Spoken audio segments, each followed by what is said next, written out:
Bushido. The Soul of Japan. By Inazo Nitobe. Bushido as an ethical system. Chivalry is a flower no less indigenous to the soil of Japan than its emblem, the cherry blossom. Nor is it a dried-up specimen of an antique virtue preserved in the herbarium of our history. It is still a living object of power and beauty among us. And if it assumes no tangible shape or form, it not the less scents the moral atmosphere, and makes us aware that we are still under its potent spell. The conditions of society which brought it forth and nourished it have long disappeared.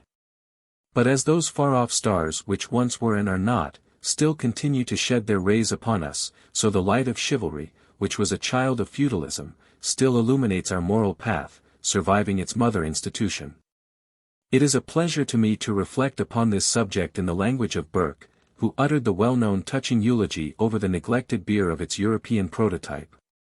It argues a sad defect of information concerning the Far East, when so erudite a scholar as Dr. George Miller did not hesitate to affirm that chivalry, or any other similar institution, has never existed either among the nations of antiquity or among the modern Orientals. Such ignorance, however, is amply excusable, as the third edition of the good doctor's work appeared the same year that Commodore Perry was knocking at the portals of our exclusivism.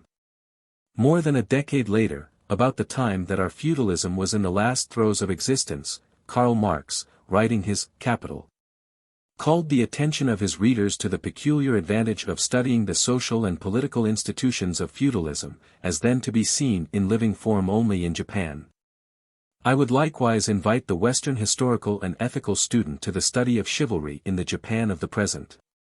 History Philosophically Illustrated, 3rd ed., 1853, Volume 2, page 2. Enticing as is a historical disquisition on the comparison between European and Japanese feudalism and chivalry, it is not the purpose of this paper to enter into it at length.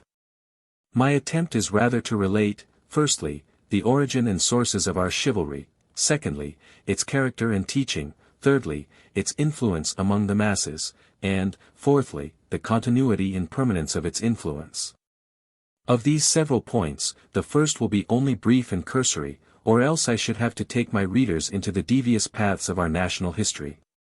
The second will be dwelt upon at greater length, as being most likely to interest students of international ethics and comparative ethology in our ways of thought and action, and the rest will be dealt with as corollaries. The Japanese word which I have roughly rendered chivalry, is, in the original, more expressive than horsemanship. Bushido means literally military knight ways, the ways which fighting nobles should observe in their daily life as well as in their vocation, in a word, the precepts of knighthood, the noblesse oblige of the warrior class. Having thus given its literal significance, I may be allowed henceforth to use the word in the original. The use of the original term is also advisable for this reason, that a teaching so circumscribed and unique, engendering a cast of mind and character so peculiar, so local, must wear the badge of its singularity on its face. Then, some words have a national timbre so expressive of race characteristics that the best of translators can do them but scant justice, not to say positive injustice and grievance. Who can improve by translation what the German Gemüth signifies, or who does not feel the difference between the two words verbally so closely allied as the English gentleman and the French gentilhomme? Bushido, then, is the code of moral principles which the knights were required or instructed to observe. It is not a written code. At best it consists of a few maxims handed down from mouth to mouth or coming from the pen of some well-known warrior or savant. More frequently it is a code unuttered and unwritten, possessing all the more the powerful sanction of veritable deed, and of a law written on the fleshly tablets of the heart. It was founded not on the creation of one brain, however able, or on the life of a single personage, however renowned. It was an organic growth of decades and centuries of military career. It, perhaps, fills the same position in the history of ethics that the English Constitution does in political history, yet it has had nothing to compare with the Magna Carta or the Habeas Corpus Act. True, early in the 17th century military statutes, Buchato, were promulgated, but their 13 short articles were taken up mostly with marriages, castles, leagues, etc., and didactic regulations were but meagerly touched upon. We cannot, therefore, point out any definite time and place and say, here is its fountainhead. Only as it attains consciousness in the feudal age, its origin, in respect to time, may be identified with feudalism. But feudalism itself is woven of many threads, and Bushido shares its intricate nature. As in England the political institutions of feudalism may be said to date from the Norman conquest, so we may say that in Japan its rise was simultaneous with the ascendancy of Yoritomo, late in the 12th century. As, however, in England, we find the social elements of feudalism far back in the period previous to William the Conqueror, so, too, the germs of feudalism in Japan had been long existent before the period I have mentioned. Again, in Japan as in Europe, when feudalism was formally inaugurated, the professional class of warriors naturally came into prominence.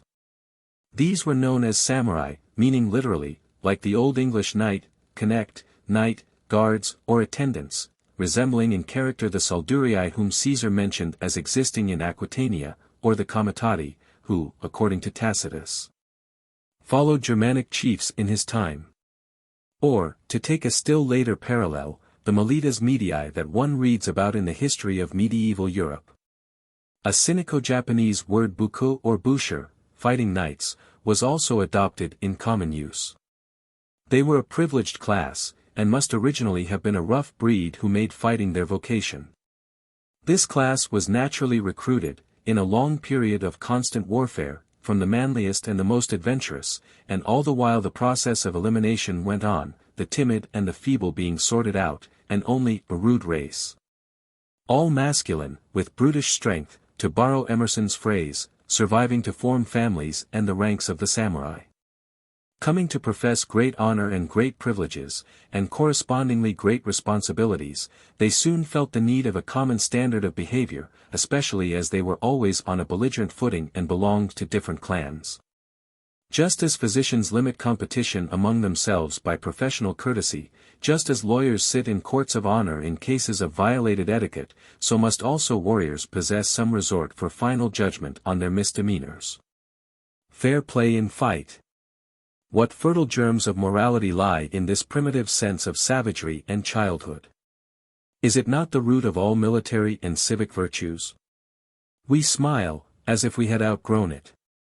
At the boyish desire of the small Britisher, Tom Brown, to leave behind him the name of a fellow who never bullied a little boy or turned his back on a big one. And yet, who does not know that this desire is the cornerstone on which moral structures of mighty dimensions can be reared? May I not go even so far as to say that the gentlest and most peace-loving of religions endorses this aspiration? This desire of Tom's is the basis on which the greatness of England is largely built, and it will not take us long to discover that Bushido does not stand on a lesser pedestal.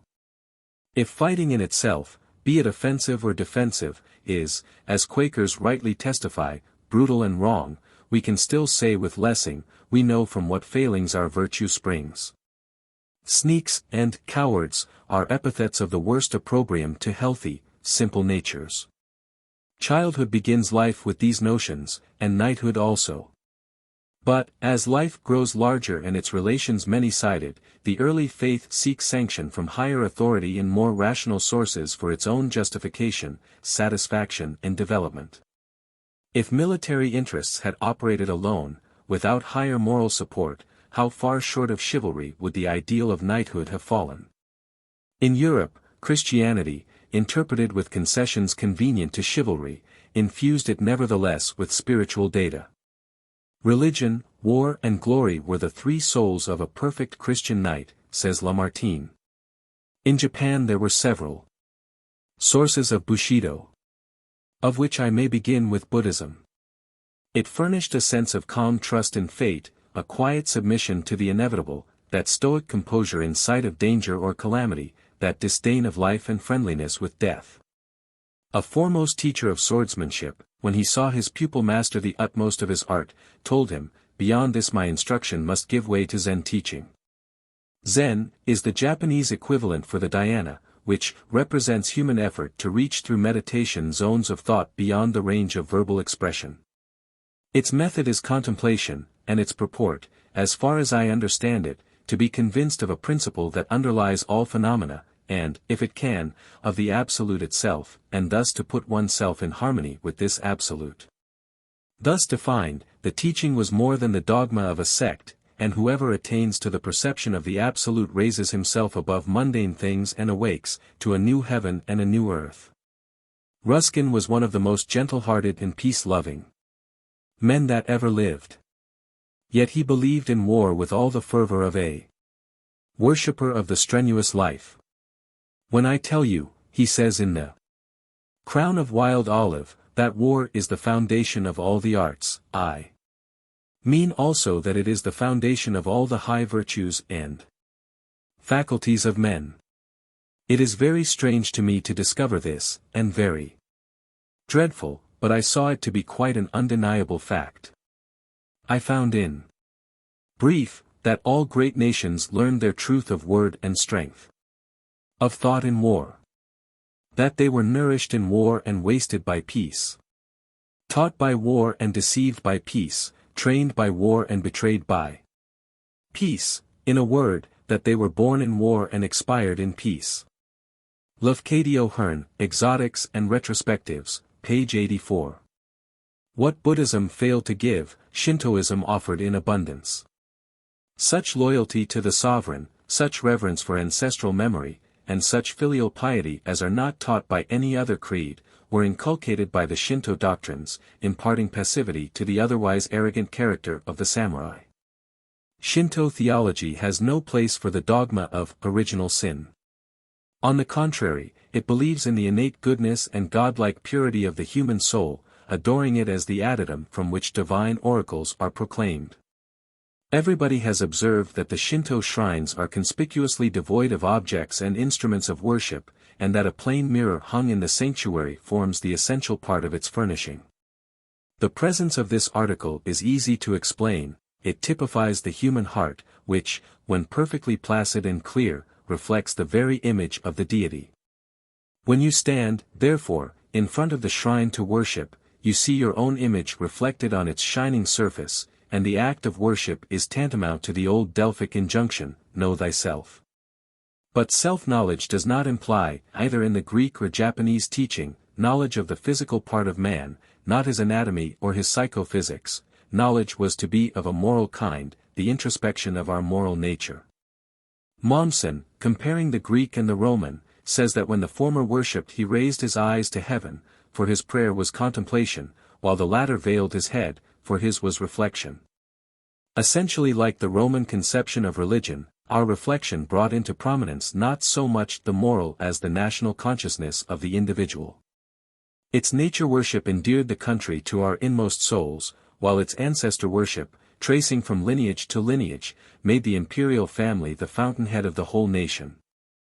To us the country is more than land and soil from which to mine gold or to reap grain, it is the sacred abode of the gods, the spirits of our forefathers. To us the emperor is more than the arch-constable of a Reichsstadt, or even the patron of a Kulturstadt. He is the bodily representative of heaven on earth, blending in his person its power and its mercy.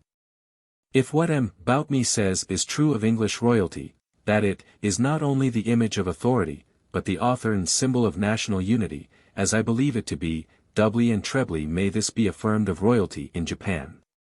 The English People, p. 188.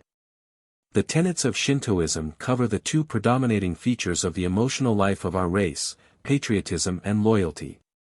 Arthur Maynap very truly says, in Hebrew literature it is often difficult to tell whether the writer is speaking of God or of the Commonwealth, of heaven or of Jerusalem, of the Messiah or of the nation itself. A similar confusion may be noticed in the nomenclature of our national faith. I said confusion, because it will be so deemed by a logical intellect on account of its verbal ambiguity.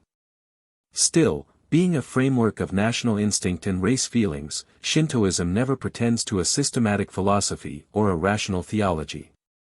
This religion, or, is it not more correct to say, the race emotions which this religion expressed, thoroughly imbued Bushido with loyalty to the sovereign and love of country. These acted more as impulses than as doctrines. For Shintoism, unlike the medieval Christian Church, prescribed to its votaries scarcely any credenda, furnishing them at the same time with agenda of a straightforward and simple type.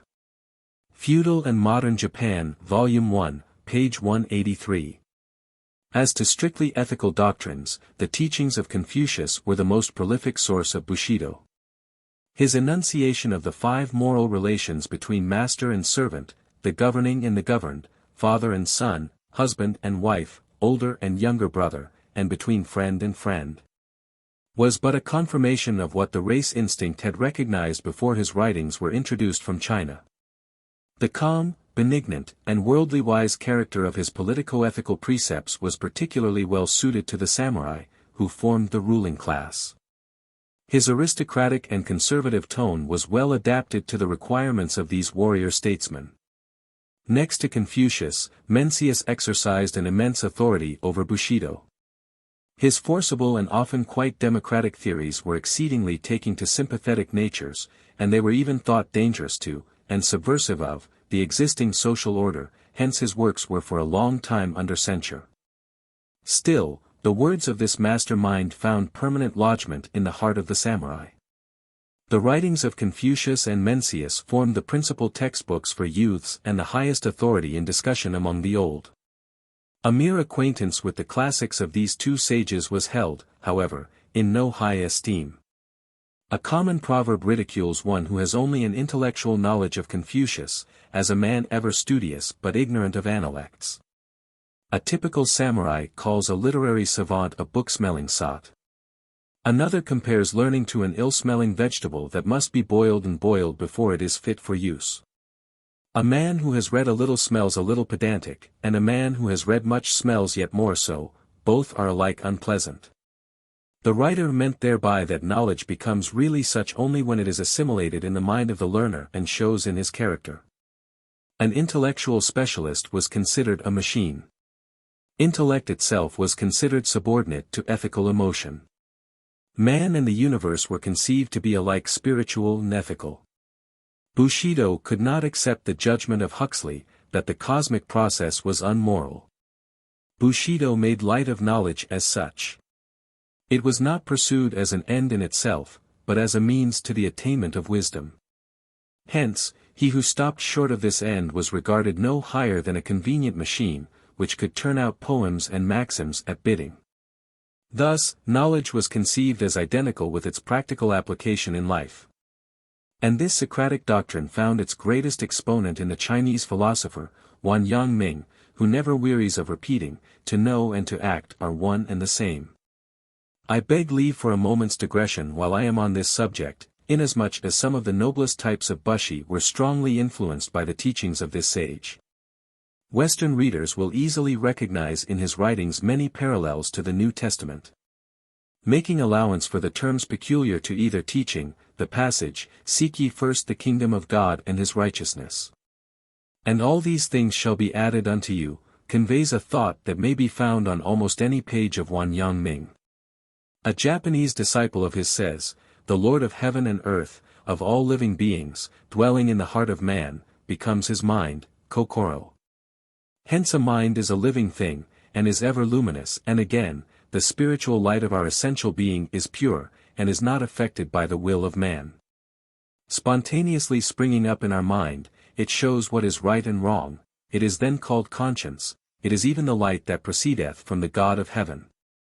How very much do these words sound like some passages from Isaac Pennington or other philosophic mystics. I am inclined to think that the Japanese mind, as expressed in the simple tenets of the Shinto religion, was particularly open to the reception of Yang Ming's precepts.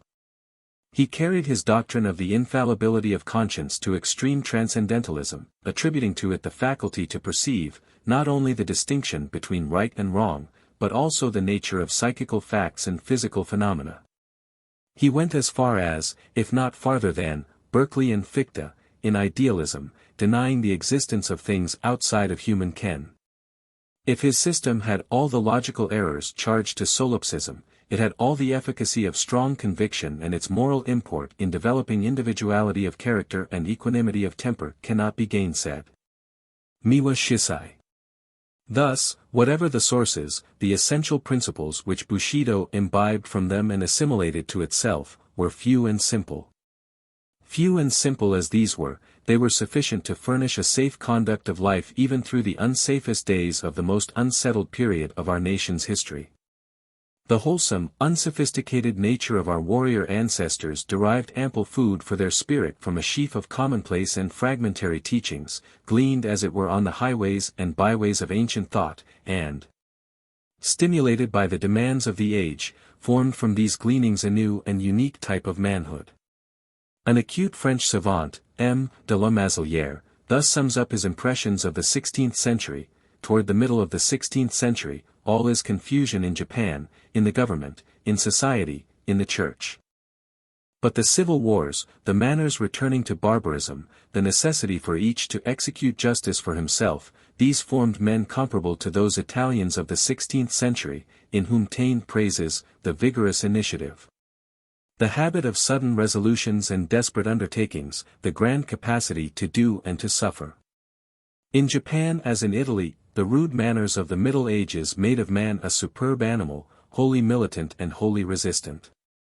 And this is why the 16th century displays in the highest degree the principal quality of the Japanese race, that great diversity which one finds there between minds, esprits, as well as between temperaments.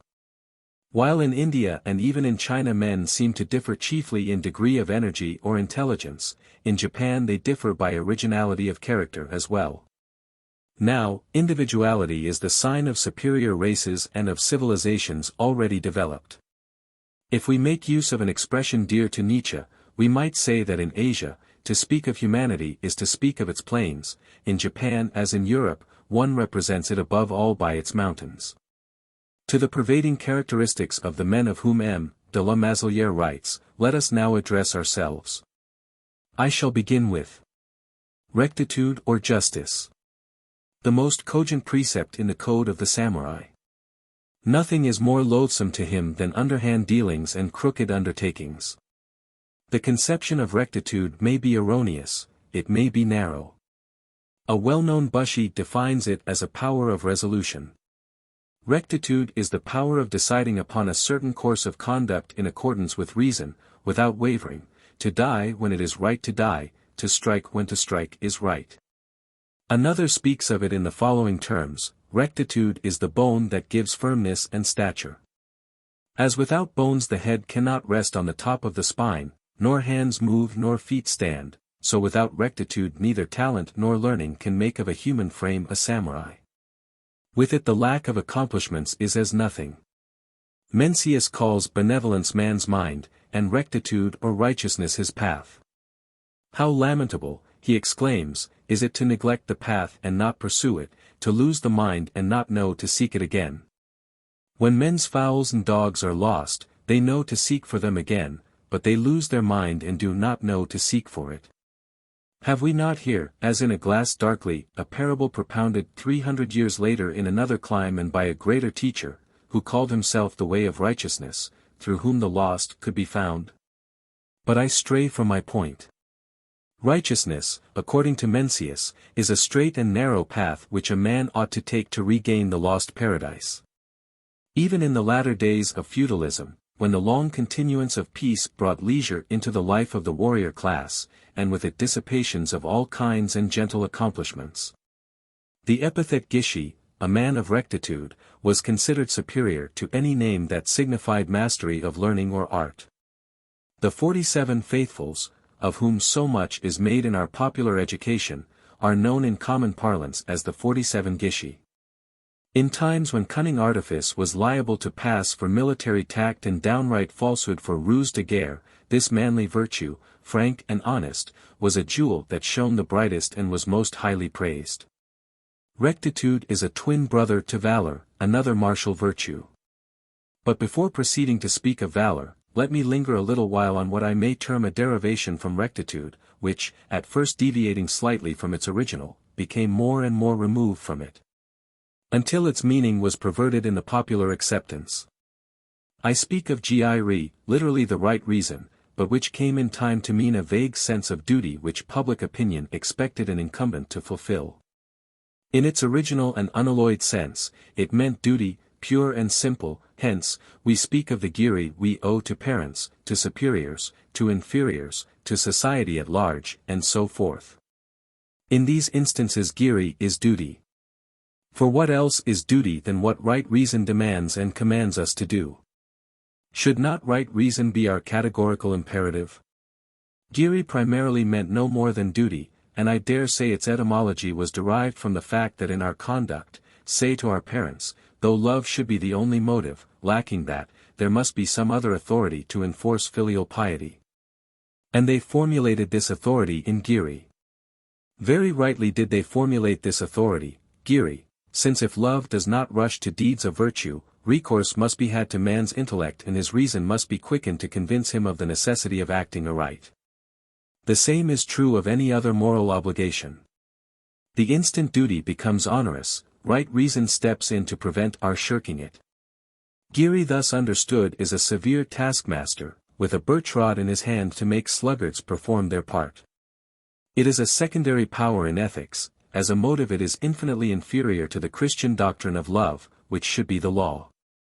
I deem it a product of the conditions of an artificial society, of a society in which accident of birth and unmerited favor instituted class distinctions, in which the family was the social unit. In which seniority of age was of more account than superiority of talents, in which natural affections had often to succumb before arbitrary man-made customs. Because of this very artificiality, gyri in time degenerated into a vague sense of propriety called up to explain this and sanction that, as, for example, why a mother must, if need be, sacrifice all her other children in order to save the firstborn. Or why a daughter must sell her chastity to get funds to pay for the father's dissipation, and the like. Starting as right reason, gyri has, in my opinion, often stooped to casuistry. It has even degenerated into cowardly fear of censure.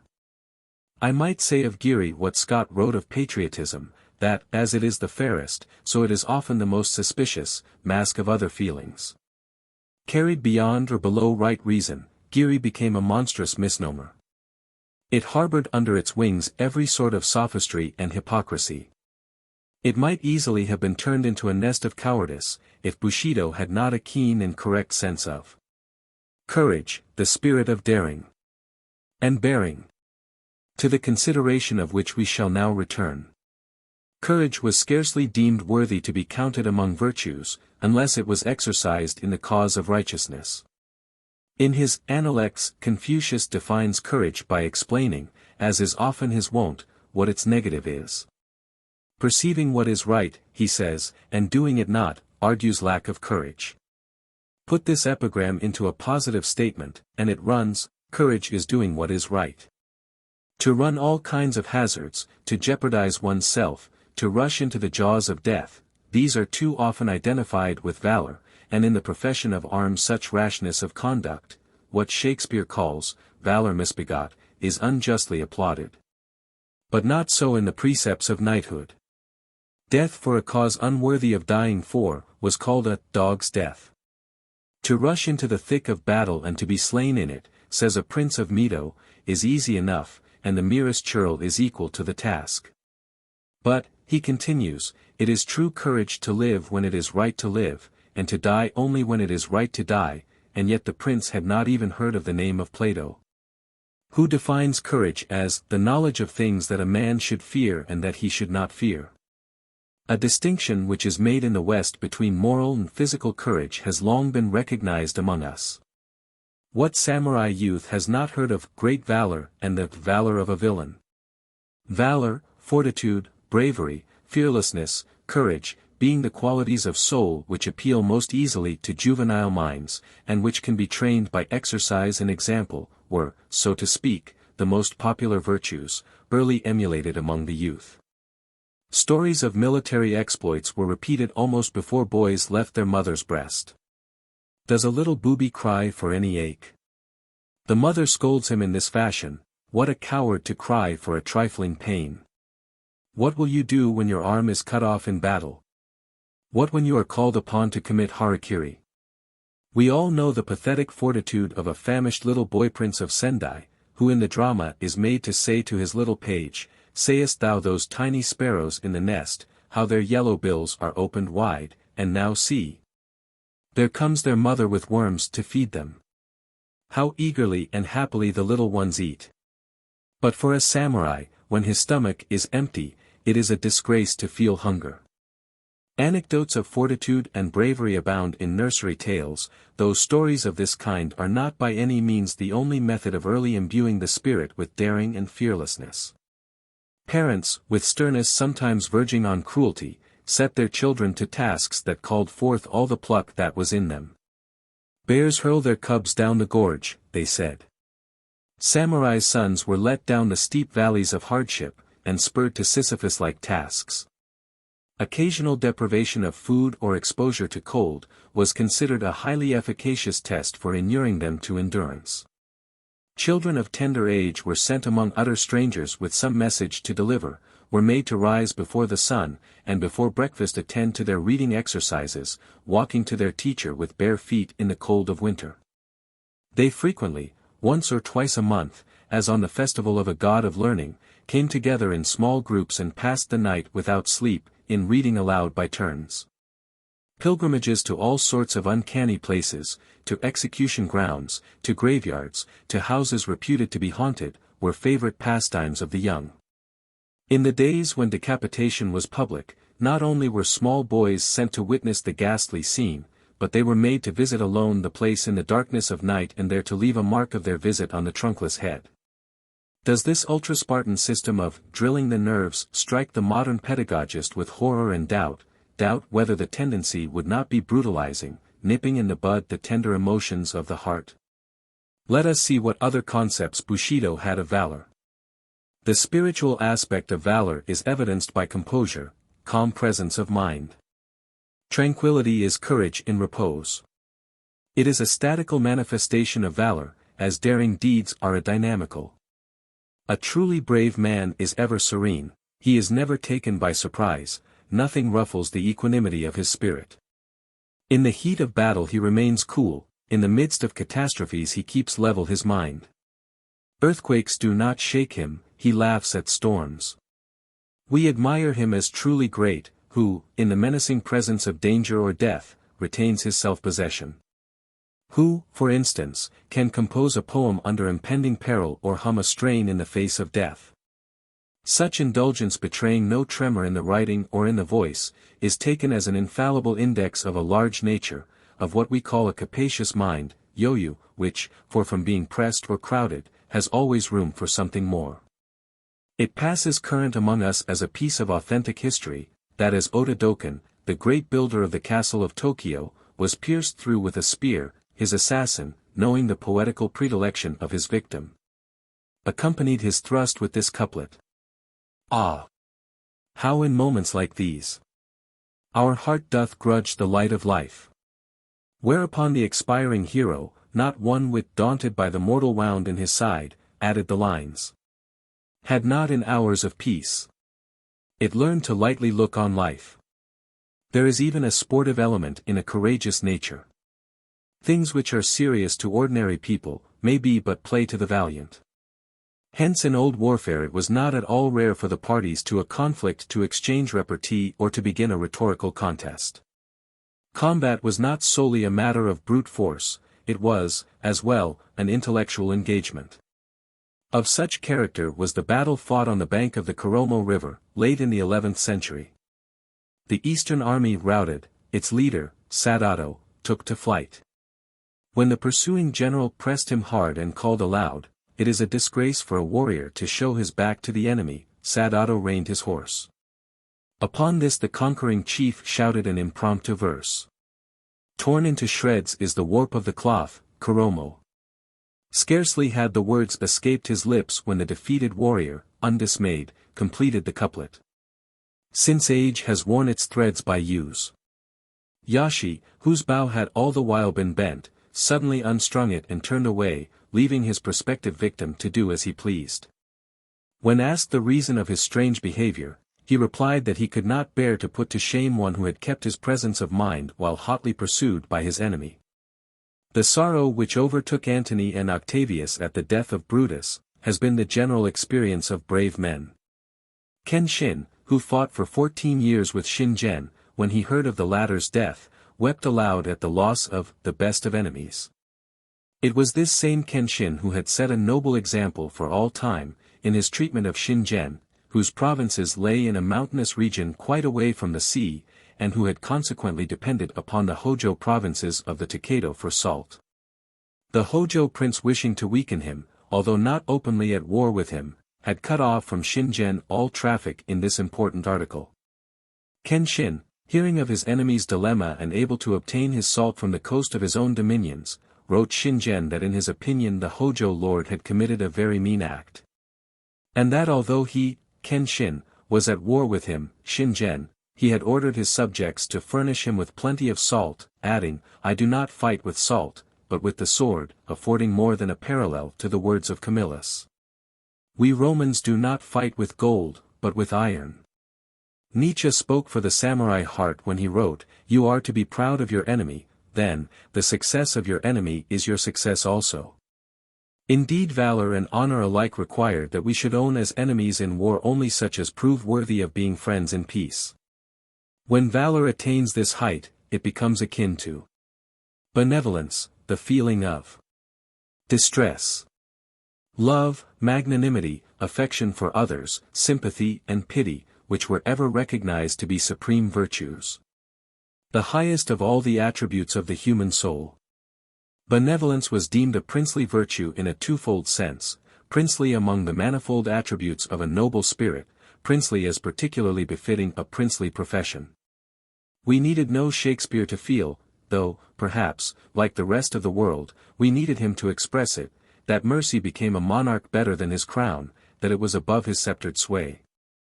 How often both Confucius and Mencius repeat the highest requirement of a ruler of men to consist in benevolence. Confucius would say, "Let but a prince cultivate virtue, people will flock to him, with people will come to him lands. Lands will bring forth for him wealth, wealth will give him the benefit of right uses. Virtue is the root, and wealth an outcome." Again, never has there been a case of a sovereign loving benevolence, and the people not loving righteousness. Mencius follows close at his heels and says, "Instances are on record where individuals attained to supreme power in a single state without benevolence, but never have I heard of a whole empire falling into the hands of one who lacked this virtue." Also, it is impossible that any one should become ruler of the people to whom they have not yielded the subjection of their hearts. Both define this indispensable requirement in a ruler by saying, benevolence is man. Under the regime of feudalism, which could easily be perverted into militarism, it was to benevolence that we owed our deliverance from despotism of the worst kind. An utter surrender of life and limb on the part of the governed would have left nothing for the governing but self-will, and this has for its natural consequence the growth of that absolutism so often called Oriental despotism. As though there were no despots of Occidental history. Let it be far from me to uphold despotism of any sort, but it is a mistake to identify feudalism with it. When Frederick the Great wrote that, "Kings are the first servants of the state," jurists thought rightly that a new era was reached in the development of freedom. Strangely coinciding in time, in the backwoods of northwestern Japan, Yosen of Yonezawa made exactly the same declaration, showing that feudalism was not all tyranny and oppression. A feudal prince, although unmindful of owing reciprocal obligations to his vassals, felt a higher sense of responsibility to his ancestors and to heaven. He was a father to his subjects, whom heaven entrusted to his care. In a sense not usually assigned to the term, Bushido accepted and corroborated paternal government, paternal also as opposed to the less interested avuncular government, Uncle Sam's, to wit. The difference between a despotic and a paternal government lies in this, that in the one the people obey reluctantly, while in the other they do so with that proud submission, that dignified obedience, that subordination of heart which kept alive, even in servitude itself, the spirit of exalted freedom. The old saying is not entirely false which called the King of England the King of Devils, because of his subjects often insurrections against, and depositions of, their princes, and which made the French monarch the king of asses. Because of their infinite taxes and impositions, but which gave the title of the king of men to the sovereign of Spain, because of his subjects' willing obedience. But enough. Burke, French Revolution. Virtue and absolute power may strike the Anglo-Saxon mind as terms which it is impossible to harmonize. Pobedonostseff has clearly set before us the contrast in the foundations of English and other European communities. Namely that these were organized on the basis of common interest, while that was distinguished by a strongly developed independent personality. What this Russian statesman says of the personal dependence of individuals on some social alliance and in the end of ends of the state, among the continental nations of Europe and particularly among Slavonic peoples, is doubly true of the Japanese. Hence not only is a free exercise of monarchical power not felt as heavily by us as in Europe, but it is generally moderated by parental consideration for the feelings of the people. Absolutism, says Bismarck, primarily demands in the ruler impartiality, honesty, devotion to duty, energy and inward humility. If I may be allowed to make one more quotation on this subject, I will cite from the speech of the German Emperor at Koblenz, in which he spoke of kingship, by the grace of God, with its heavy duties. Its tremendous responsibility to the Creator alone, from which no man, no minister, no parliament, can release the monarch. We knew benevolence was a tender virtue and mother-like. If upright rectitude and stern justice were peculiarly masculine, mercy had the gentleness and the persuasiveness of a feminine nature. We were warned against indulging in indiscriminate charity, without seasoning it with justice and rectitude. Massimian expressed it well in his oft-quoted aphorism, rectitude carried to excess hardens into stiffness. Benevolence indulged beyond measure sinks into weakness. Fortunately mercy was not so rare as it was beautiful, for it is universally true that the bravest are the tenderest, the loving are the daring. Bushi no Nazake, the tenderness of a warrior, had a sound which appealed at once to whatever was noble in us. Not that the mercy of a samurai was generically different from the mercy of any other being, but because it implied mercy where mercy was not a blind impulse, but where it recognized due regard to justice. And where mercy did not remain merely a certain state of mind, but where it was backed with power to save or kill. As economists speak of demand as being effectual or ineffectual, similarly we may call the mercy of Bushi effectual, since it implied the power of acting for the good or detriment of the recipient. Priding themselves as they did in their brute strength and privileges to turn it into account, the samurai gave full consent to what Mencius taught concerning the power of love. Benevolence, he says, brings under its sway whatever hinders its power, just as water subdues fire. They only doubt the power of water to quench flames who try to extinguish with a cupful a whole burning wagon-load of faggots. He also says that, the feeling of distress is the root of benevolence, therefore a benevolent man is ever mindful of those who are suffering and in distress. Thus did Mencius long anticipate Adam Smith who founds his ethical philosophy on sympathy. It is indeed striking how closely the code of knightly honor of one country coincides with that of others, in other words, how the much abused Oriental ideas of morals find their counterparts in the noblest maxims of European literature. If the well-known lines, Hei tibi erunt arts, pacisque imponere amorum, parcere subjectus, et debeller superbos, were shown a Japanese gentleman, he might readily accuse the Mantuan bard of plagiarizing from the literature of his own country. Benevolence to the weak, the downtrodden or the vanquished, was ever extolled as peculiarly becoming to a samurai. Lovers of Japanese art must be familiar with the representation of a priest riding backwards on a cow. The rider was once a warrior who in his day made his name a byword of terror. In that terrible battle of Sumanoura, 1184 AD, which was one of the most decisive in our history, he overtook an enemy and in single combat had him in the clutch of his gigantic arms. Now the etiquette of war required that on such occasions no blood should be spilt, unless the weaker party proved to be a man of rank or ability equal to that of the stronger. The grim combatant would have the name of the man under him. But he refusing to make it known, his helmet was ruthlessly torn off, when the sight of a juvenile face, fair and beardless, made the astonished knight relax his hold. Helping the youth to his feet, in paternal tones he bade the stripling go, off, young prince, to thy mother's side. The sword of Kumage shall never be tarnished by a drop of thy blood. Haste and flee o'er yon pass before thy enemies come in sight. The young warrior refused to go and begged Kumage, for the honor of both, to dispatch him on the spot. Above the hoary head of the veteran gleams the cold blade, which many a time before has sundered the cords of life, but his stout heart quails. There flashes athwart his mental eye the vision of his own boy, who this self-same day marched to the sound of bugle to try his maiden arms. The strong hand of the warrior quivers, again he begs his victim to flee for his life. Finding all his entreaties vain and hearing the approaching steps of his comrades, he exclaims, "If thou art overtaken, thou mayest fall at a more ignoble hand than mine. O, thou infinite! Receive his soul." In an instant the sword flashes in the air, and when it falls it is red with adolescent blood. When the war is ended, we find our soldier returning in triumph, but little cares he now for honor or fame. He renounces his warlike career, shaves his head, dons a priestly garb, devotes the rest of his days to holy pilgrimage, never turning his back to the west. Where lies the paradise whence salvation comes and whither the sun hastes daily for his rest? Critics may point out flaws in this story, which is casuistically vulnerable. Let it be, all the same it shows that tenderness, pity and love, were traits which adorned the most sanguinary exploits of the samurai.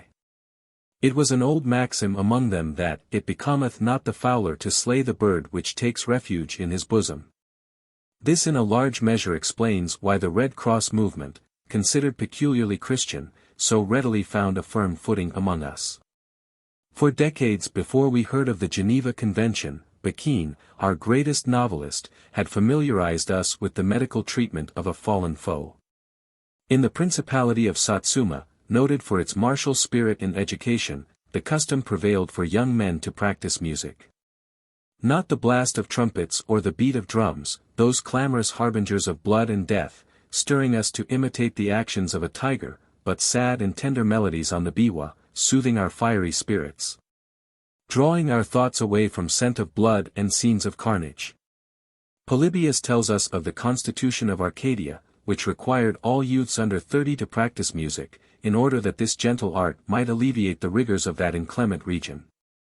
It is to its influence that he attributes the absence of cruelty in that part of the Arcadian mountains. A musical instrument, resembling the guitar. Nor was Satsuma the only place in Japan where gentleness was inculcated among the warrior class.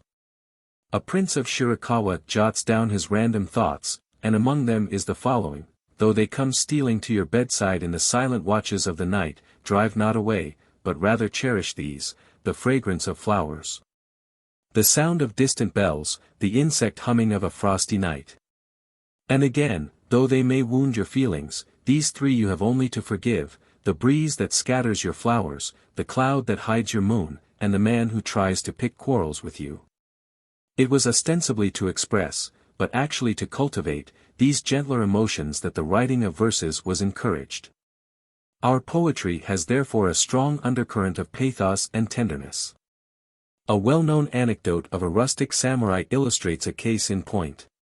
When he was told to learn versification, and the warbler's notes was given him for the subject of his first attempt, his fiery spirit rebelled and he flung at the feet of his master this uncouth production, which ran: the ugisu or warbler, sometimes called the nightingale of Japan. The brave warrior keeps apart the ear that might listen to the warbler's song. His master, undaunted by the crude sentiment, continued to encourage the youth, until one day the music of his soul was awakened to respond to the sweet notes of the ugisu, and he wrote: stands the warrior, mailed and strong, to hear the ugisu's song, warbled sweet the trees among. We admire and enjoy the heroic incident in Corner's short life, when, as he lay wounded on the battlefield, he scribbled his famous farewell to life.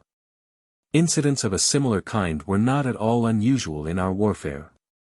Our pithy, epigrammatic poems were particularly well suited to the improvisation of a single sentiment. Everybody of any education was either a poet or a poetaster.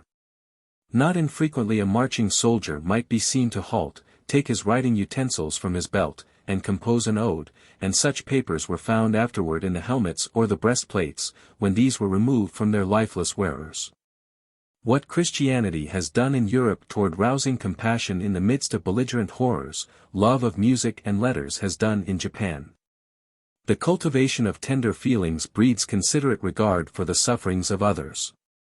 Modesty and complaisance, actuated by respect for others' feelings, are at the root of politeness. That courtesy and urbanity of manners which has been noticed by every foreign tourist as a marked Japanese trait. Politeness is a poor virtue, if it is actuated only by a fear of offending good taste, whereas it should be the outward manifestation of a sympathetic regard for the feelings of others. It also implies a due regard for the fitness of things, therefore due respect to social positions, for these latter express no plutocratic distinctions, but were originally distinctions for actual merit. In its highest form, politeness almost approaches love. We may reverently say, politeness suffereth long, and is kind, envieth not, vaunteth not itself, is not puffed up. Doth not behave itself unseemly, seeketh not her own, is not easily provoked, taketh not account of evil. Is it any wonder that Professor Dean, in speaking of the 6 elements of humanity, accords to politeness an exalted position, inasmuch as it is the ripest fruit of social intercourse? While thus extolling politeness, far be it from me to put it in the front rank of virtues. If we analyze it, we shall find it correlated with other virtues of a higher order, for what virtue stands alone? While, or rather because, it was exalted as peculiar to the profession of arms, and as such esteemed in a degree higher than its deserts, there came into existence its counterfeits. Confucius himself has repeatedly taught that external appurtenances are as little a part of propriety as sounds are of music. When propriety was elevated to the sine qua non of social intercourse, it was only to be expected that an elaborate system of etiquette should come into vogue to train youth in correct social behavior. How one must bow in accosting others, how he must walk and sit, were taught and learned with utmost care. Table manners grew to be a science. Tea serving and drinking were raised to a ceremony. A man of education is, of course, expected to be master of all these. Very fitly does Mr. Veblen, in his interesting book, call decorum a product and an exponent of the leisure class life. Theory of the Leisure Class, New York 1899, page 46. I have heard slighting remarks made by Europeans upon our elaborate discipline of politeness. It has been criticized as absorbing too much of our thought and in so far a folly to observe strict obedience to it. I admit that there may be unnecessary niceties in ceremonious etiquette, but whether it partakes as much of folly as the adherence to ever-changing fashions of the West, is a question not very clear to my mind. Even fashions I do not consider solely as freaks of vanity, on the contrary, I look upon these as a ceaseless search of the human mind for the beautiful. Much less do I consider elaborate ceremony as altogether trivial. For it denotes the result of long observation as to the most appropriate method of achieving a certain result. If there is anything to do, there is certainly a best way to do it, and the best way is both the most economical and the most graceful. Mr. Spencer defines grace as the most economical manner of motion. The tea ceremony presents certain definite ways of manipulating a bowl, a spoon, a napkin, etc. To a novice it looks tedious. But one soon discovers that the way prescribed is, after all, the most saving of time and labor, in other words, the most economical use of force, hence, according to Spencer's dictum, the most graceful. The spiritual significance of social decorum, or, I might say, to borrow from the vocabulary of the philosophy of clothes, the spiritual discipline of which etiquette and ceremony are mere outward garments, is out of all proportion to what their appearance warrants us in believing. I might follow the example of Mr. Spencer and trace in our ceremonial institutions their origins and the moral motives that gave rise to them, but that is not what I shall endeavor to do in this book. It is the moral training involved in strict observance of propriety, that I wish to emphasize. I have said that etiquette was elaborated into the finest niceties, so much so that different schools advocating different systems, came into existence. But they all united in the ultimate essential, and this was put by a great exponent of the best-known school of etiquette, the Ogasawara. In the following terms, the end of all etiquette is to so cultivate your mind that even when you are quietly seated, not the roughest ruffian can dare make onset on your person. It means, in other words, that by constant exercise in correct manners, one brings all the parts and faculties of his body into perfect order and into such harmony with itself and its environment as to express the mastery of spirit over the flesh. What a new and deep significance the French word bienséance comes thus to contain. Etymologically well-seatedness. If the premise is true that gracefulness means economy of force, then it follows as a logical sequence that a constant practice of graceful deportment must bring with it a reserve and storage of force. Fine manners, therefore, mean power in repose. When the barbarian Gauls, during the sack of Rome, burst into the assembled Senate and dared pull the beards of the venerable fathers, we think the old gentlemen were to blame, inasmuch as they lacked dignity and strength of manners. Is lofty spiritual attainment really possible through etiquette? Why not? All roads lead to Rome. As an example of how the simplest thing can be made into an art and then become spiritual culture, I may take Chanoyu, the tea ceremony. Tea sipping is a fine art. Why should it not be? In the children drawing pictures on the sand, or in the savage carving on a rock, was the promise of a Raphael or a Michelangelo. How much more is the drinking of a beverage, which began with the transcendental contemplation of a Hindu anchorite, entitled to develop into a handmaid of religion and morality. That calmness of mind, that serenity of temper, that composure and quietness of demeanor, which are the first essentials of Chanoyu, are without doubt the first conditions of right thinking and right feeling. The scrupulous cleanliness of the little room, shut off from sight and sound of the madding crowd, is in itself conducive to direct one's thoughts from the world. The bare interior does not engross one's attention like the innumerable pictures and bric-a-brac of a Western parlor. The presence of kakemono calls our attention more to grace of design than to beauty of color. The utmost refinement of taste is the object aimed at, whereas anything like display is banished with religious horror. The very fact that it was invented by a contemplative recluse, in a time when wars and the rumors of wars were incessant, is well calculated to show that this institution was more than a pastime. Before entering the quiet precincts of the tea-room, the company assembling to partake of the ceremony laid aside, together with their swords, the ferocity of the battlefield or the cares of government, there to find peace and friendship. Hanging scrolls, which may be either paintings or ideograms, used for decorative purposes. Chanoyu is more than a ceremony, it is a fine art, it is poetry, with articulate gestures for rhythm, it is a modus operandi of soul discipline. Its greatest value lies in this last phase. Not infrequently the other phases preponderated in the mind of its votaries, but that does not prove that its essence was not of a spiritual nature. Politeness will be a great acquisition, if it does no more than impart grace to manners, but its function does not stop here. For propriety, springing as it does from motives of benevolence and modesty, and actuated by tender feelings toward the sensibilities of others, is ever a graceful expression of sympathy. Its requirement is that we should weep with those that weep and rejoice with those that rejoice. Such didactic requirement, when reduced into small everyday details of life, expresses itself in little acts scarcely noticeable, or, if noticed, is, as one missionary lady of 20 years' residence once said to me, awfully funny. You are out in the hot glaring sun with no shade over you, a Japanese acquaintance passes by. You accost him, and instantly his hat is off. Well, that is perfectly natural, but the awfully funny performance is, that all the while he talks with you his parasol is down and he stands in the glaring sun also. How foolish! Yes, exactly so, provided the motive were less than this. You are in the sun, I sympathize with you, I would willingly take you under my parasol if it were large enough, or if we were familiarly acquainted. As I cannot shade you, I will share your discomforts. Little acts of this kind, equally or more amusing, are not mere gestures or conventionalities. They are the bodying forth of thoughtful feelings for the comfort of others.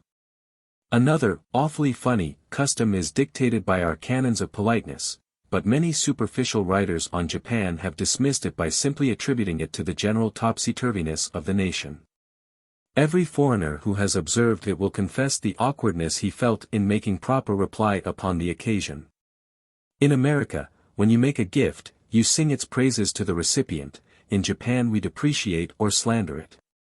The underlying idea with you is, this is a nice gift, if it were not nice I would not dare give it to you, for it will be an insult to give you anything but what is nice. In contrast to this, our logic runs, you are a nice person, and no gift is nice enough for you.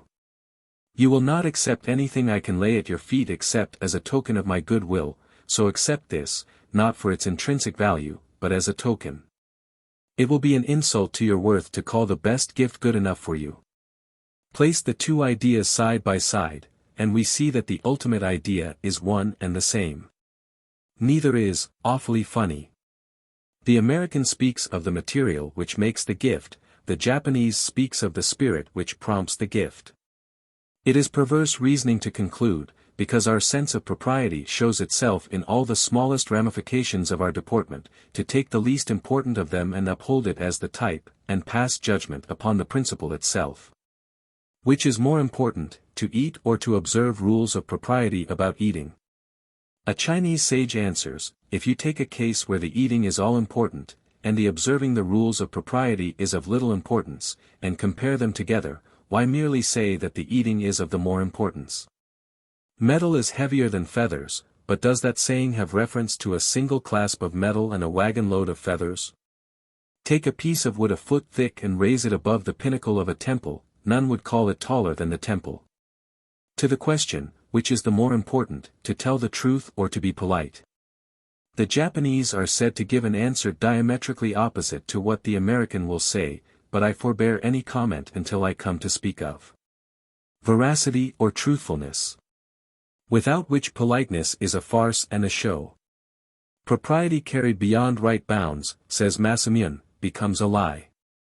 An ancient poet has outdone Polonius in the advice he gives, to thyself be faithful, if in thy heart thou strayest not from truth, without prayer of thine the gods will keep thee whole. The apotheosis of sincerity to which Tzu Tzu gives expression in the doctrine of the mean, attributes to it transcendental powers, almost identifying them with the divine. Sincerity is the end and the beginning of all things. Without sincerity there would be nothing. He then dwells with eloquence on its far-reaching and long-enduring nature, its power to produce changes without movement and by its mere presence to accomplish its purpose without effort.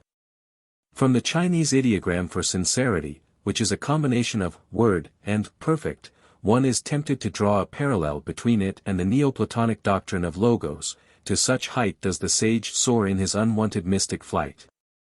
Lying or equivocation were deemed equally cowardly. The Bushi held that his high social position demanded a loftier standard of veracity than that of the tradesman and peasant.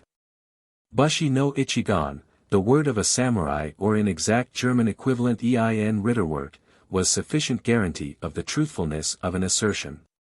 His word carried such weight with it that promises were generally made and fulfilled without a written pledge, which would have been deemed quite beneath his dignity. Many thrilling anecdotes were told of those who atoned by death for nigan, a double tongue. The regard for veracity was so high that, unlike the generality of Christians who persistently violate the plain commands of the teacher not to swear, the best of samurai looked upon an oath as derogatory to their honor. I am well aware that they did swear by different deities or upon their swords, but never has swearing degenerated into wanton form and irreverent interjection. To emphasize our words, a practice of literally sealing with blood was sometimes resorted to.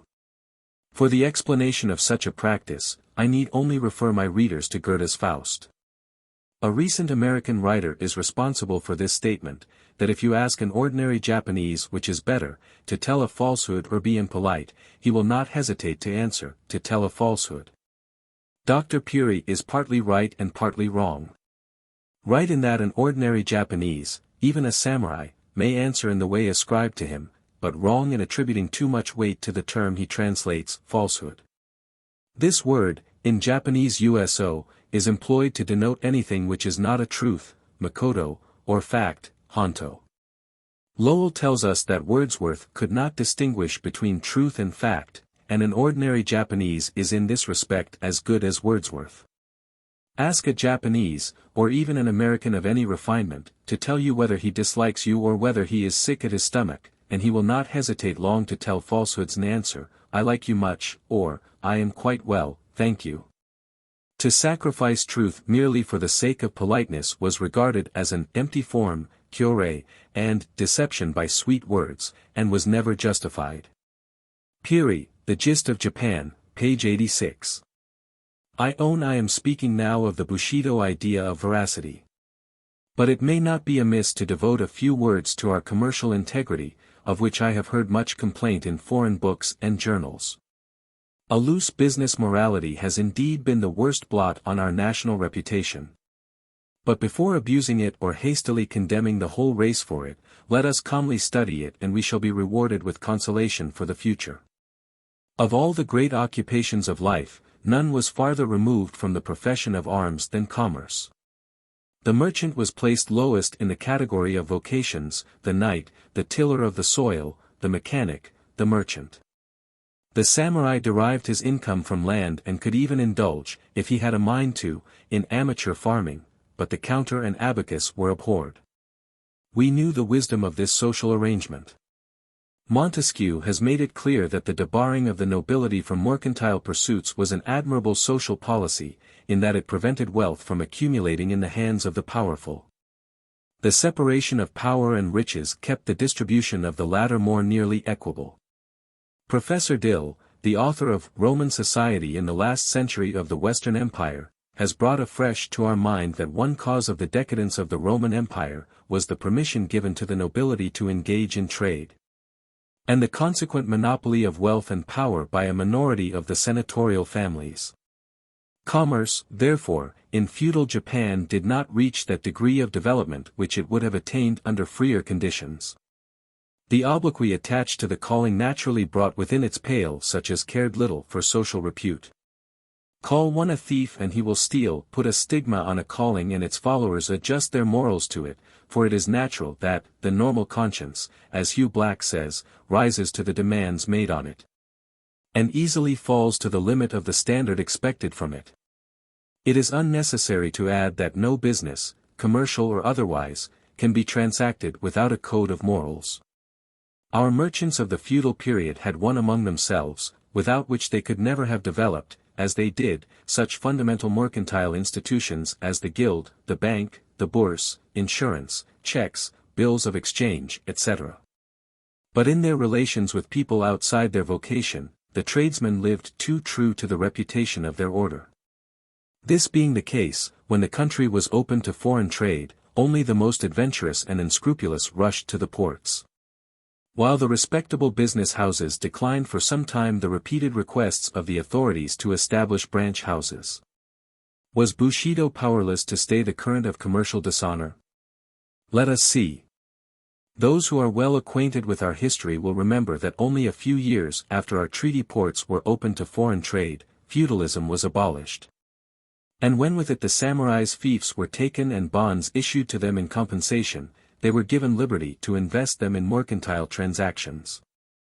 Now you may ask, why could they not bring their much boasted veracity into their new business relations and so reform the old abuses? Those who had eyes to see could not weep enough, those who had hearts to feel could not sympathize enough, with the fate of many a noble and honest samurai who signally and irrevocably failed in his new and unfamiliar field of trade and industry, through sheer lack of shrewdness in coping with his artful plebeian rival. When we know that 80% of the business houses fail in so industrial a country as America, is it any wonder that scarcely one among 100 samurai who went into trade could succeed in his new vocation? It will be long before it will be recognized how many fortunes were wrecked in the attempt to apply Bushido ethics to business methods, but it was soon patent to every observing mind that the ways of wealth were not the ways of honor. In what respects, then, were they different? Of the three incentives to veracity that Lecky enumerates, viz., the industrial, the political, and the philosophical, the first was altogether lacking in Bushido. As to the second, it could develop little in a political community under a feudal system. It is in its philosophical, and as Lecky says, in its highest aspect, that honesty attained elevated rank in our catalogue of virtues. With all my sincere regard for the high commercial integrity of the Anglo-Saxon race, when I ask for the ultimate ground, I am told that honesty is the best policy, that it pays to be honest. Is not this virtue, then, its own reward? If it is followed because it brings in more cash than falsehood, I am afraid Bushido would rather indulge in lies.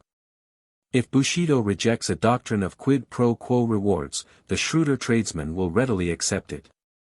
Lecky has very truly remarked that veracity owes its growth largely to commerce and manufacture.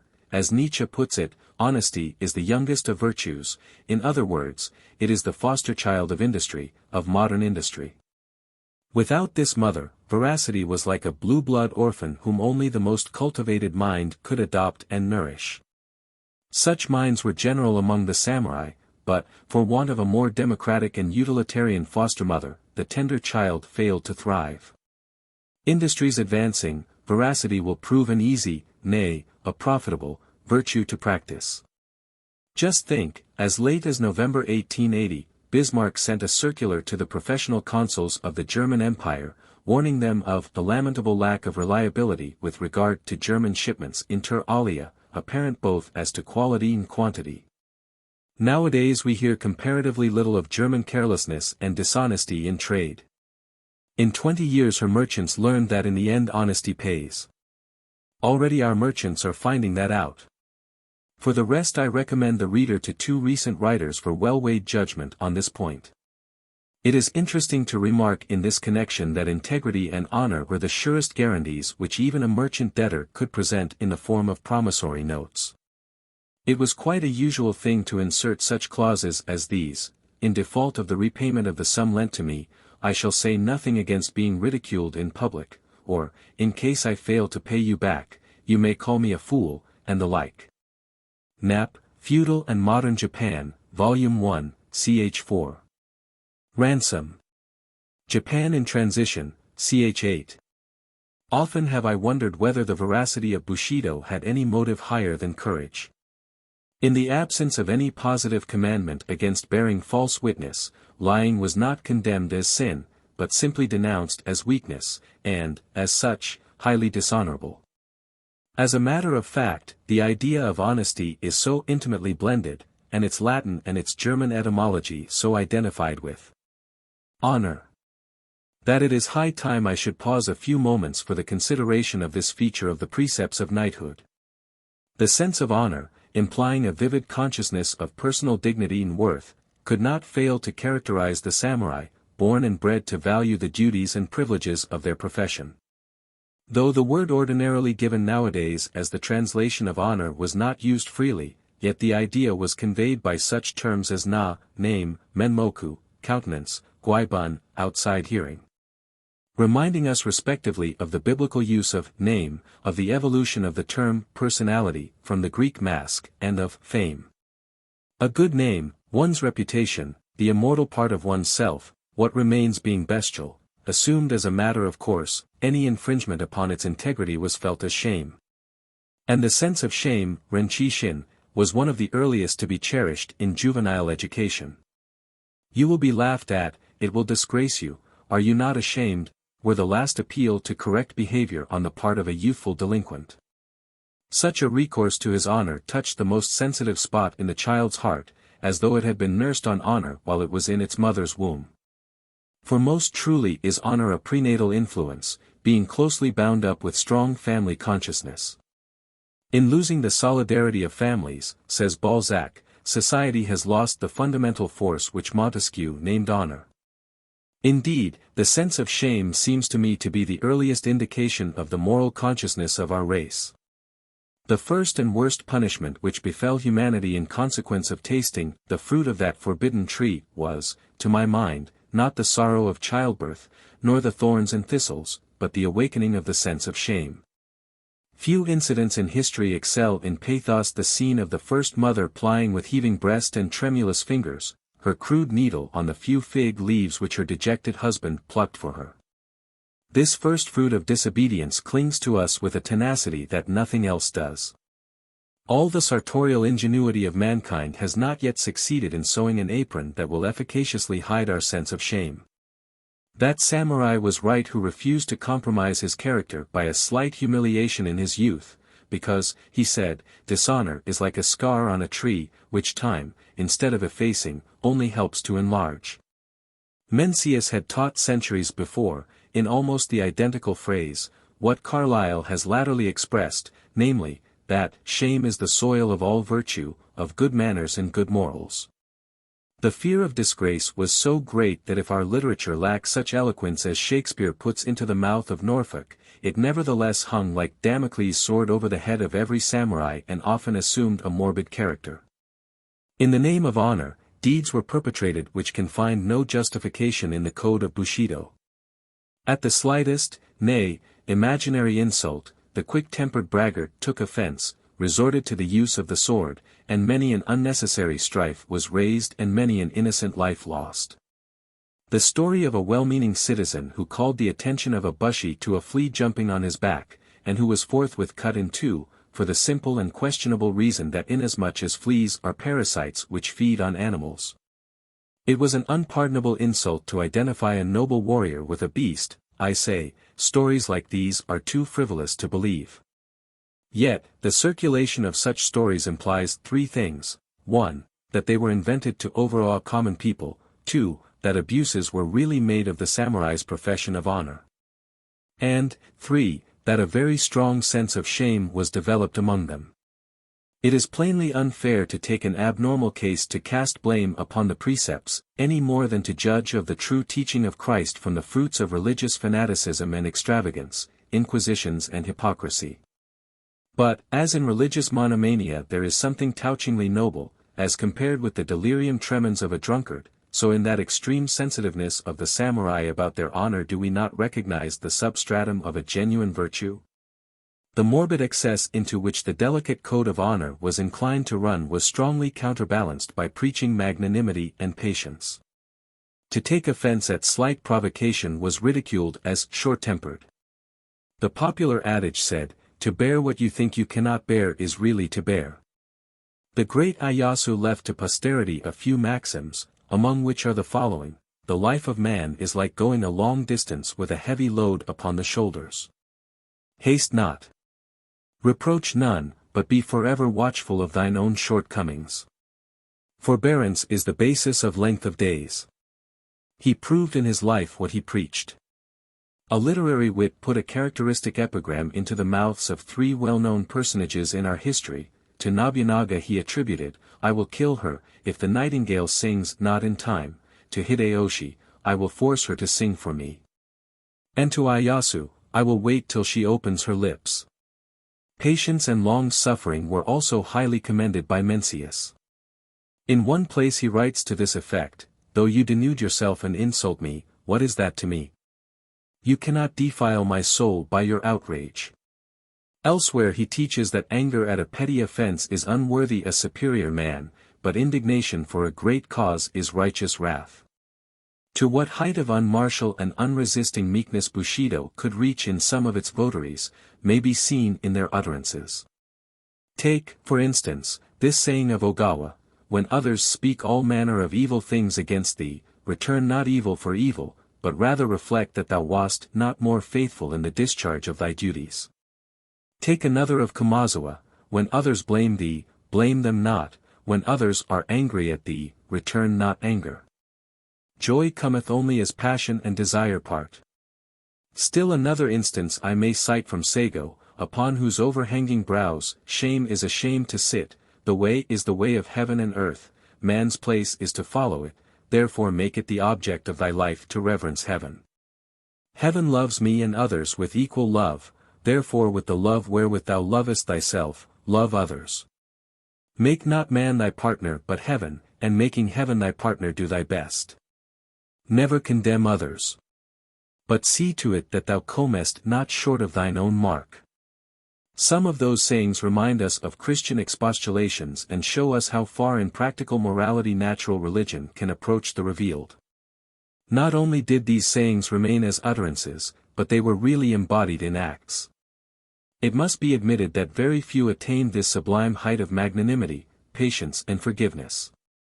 It was a great pity that nothing clear and general was expressed as to what constitutes honor, only a few enlightened minds being aware that it from no condition rises, but that it lies in each acting well his part, for nothing was easier than for youths to forget in the heat of action what they had learned in Mencius in their calmer moments. Said this sage, "'Tis in every man's mind to love honor, but little doth he dream that what is truly honorable lies within himself and not anywhere else. The honor which men confer is not good honor. Those whom Chow the Great ennobles, he can make mean again." For the most part, an insult was quickly resented and repaid by death, as we shall see later, while honor, too often nothing higher than vain glory or worldly approbation, was prized as the summum bonum of earthly existence. Fame, and not wealth or knowledge, was the goal toward which youths had to strive. Many a lad swore within himself as he crossed the threshold of his paternal home, that he would not recross it until he had made a name in the world, and many an ambitious mother refused to see her sons again unless they could return home. As the expression is, caparisoned in brocade. To shun shame or win a name, samurai boys would submit to any privations and undergo severest ordeals of bodily or mental suffering. They knew that honor won in youth grows with age. In the memorable siege of Osaka, a young son of Ieyasu, in spite of his earnest entreaties to be put in the vanguard, was placed at the rear of the army.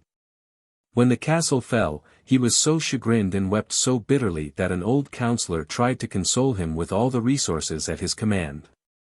"Take comfort, sire," said he, "at thought of the long future before you. In the many years that you may live, there will come divers occasions to distinguish yourself." The boy fixed his indignant gaze upon the man and said, "How foolishly you talk. Can ever my 14th year come round again? Life itself was thought cheap if honor and fame could be attained therewith, hence, whenever a cause presented itself which was considered dearer than life, with utmost serenity and celerity was life laid down. Of the causes in comparison with which no life was too dear to sacrifice, was the duty of loyalty, which was the keystone making feudal virtues a symmetrical arch. Other virtues feudal morality shares in common with other systems of ethics, with other classes of people, but this virtue, homage and fealty to a superior, is its distinctive feature. I am aware that personal fidelity is a moral adhesion existing among all sorts and conditions of men. A gang of pickpockets owe allegiance to a Fagin, but it is only in the code of chivalrous honor that loyalty assumes paramount importance. In spite of Hegel's criticism that the fidelity of feudal vassals, being an obligation to an individual and not to a commonwealth, is a bond established on totally unjust principles, a great compatriot of his made it his boast that personal loyalty was a German virtue. Bismarck had good reason to do so, not because the true he boasts of was the monopoly of his fatherland or of any single nation or race, but because this favored fruit of chivalry lingers latest among the people where feudalism has lasted longest. In America where everybody is as good as anybody else, and, as the Irishman added, better too, such exalted ideas of loyalty as we feel for our sovereign may be deemed excellent within certain bounds, but preposterous as encouraged among us. Montesquieu complained long ago that right on one side of the Pyrenees was wrong on the other, and the recent Dreyfus trial proved the truth of his remark. Save that the Pyrenees were not the sole boundary beyond which French justice finds no accord. Similarly, loyalty as we conceive it may find few admirers elsewhere, not because our conception is wrong, but because it is, I am afraid, forgotten, and also because we carry it to a degree not reached in any other country. Griffiths was quite right in stating that whereas in China Confucian ethics made obedience to parents the primary human duty, in Japan precedence was given to loyalty. At the risk of shocking some of my good readers, I will relate of one, who could endure to follow a fallen lord, and who thus, as Shakespeare assures, earned a place like the story. Philosophy of History, E.N.G. Trans. By Sabri, P.D. 4. SEC. 2. CHI. Religions of Japan. The story is of one of the purest characters in our history, Michizane, who, falling a victim to jealousy and calumny, is exiled from the capital. Not content with this, his unrelenting enemies are now bent upon the extinction of his family. Strict search for his son, not yet grown, reveals the fact of his being secreted in a village school kept by one Genzo, a former vassal of Michizane. When orders are dispatched to the schoolmaster to deliver the head of the juvenile offender on a certain day, his first idea is to find a suitable substitute for it. He ponders over his school list, scrutinizes with careful eyes all the boys, as they stroll into the classroom, but none among the children born of the soil bears the least resemblance to his protégé. His despair, however, is but for a moment. For, behold, a new scholar is announced, a comely boy of the same age as his master's son, escorted by a mother of noble mien. No less conscious of the resemblance between infant lord and infant retainer, were the mother and the boy himself. In the privacy of home both had laid themselves upon the altar, the one his life, the other her heart, yet without sign to the outer world. Unwitting of what had passed between them, it is the teacher from whom comes the suggestion. Here, then, is the scapegoat. The rest of the narrative may be briefly told. On the day appointed, arrives the officer commissioned to identify and receive the head of the youth. Will he be deceived by the false head? The poor Genzo's hand is on the hilt of the sword, ready to strike a blow either at the man or at himself, should the examination defeat his scheme. The officer takes up the gruesome object before him, goes calmly over each feature, and in a deliberate, businesslike tone, pronounces it genuine. That evening in a lonely home awaits the mother we saw in the school. Does she know the fate of her child? It is not for his return that she watches with eagerness for the opening of the wicket. Her father-in-law has been for a long time a recipient of Michizane's bounties, but since his banishment circumstances have forced her husband to follow the service of the enemy of his family's benefactor. He himself could not be untrue to his own cruel master, but his son could serve the cause of the grandsire's lord. As one acquainted with the exile's family, it was he who had been entrusted with the task of identifying the boy's head. Now the day's, the life's, hard work is done, he returns home, and as he crosses its threshold, he accosts his wife, saying, "Rejoice, my wife, our darling son has proved of service to his lord." What an atrocious story!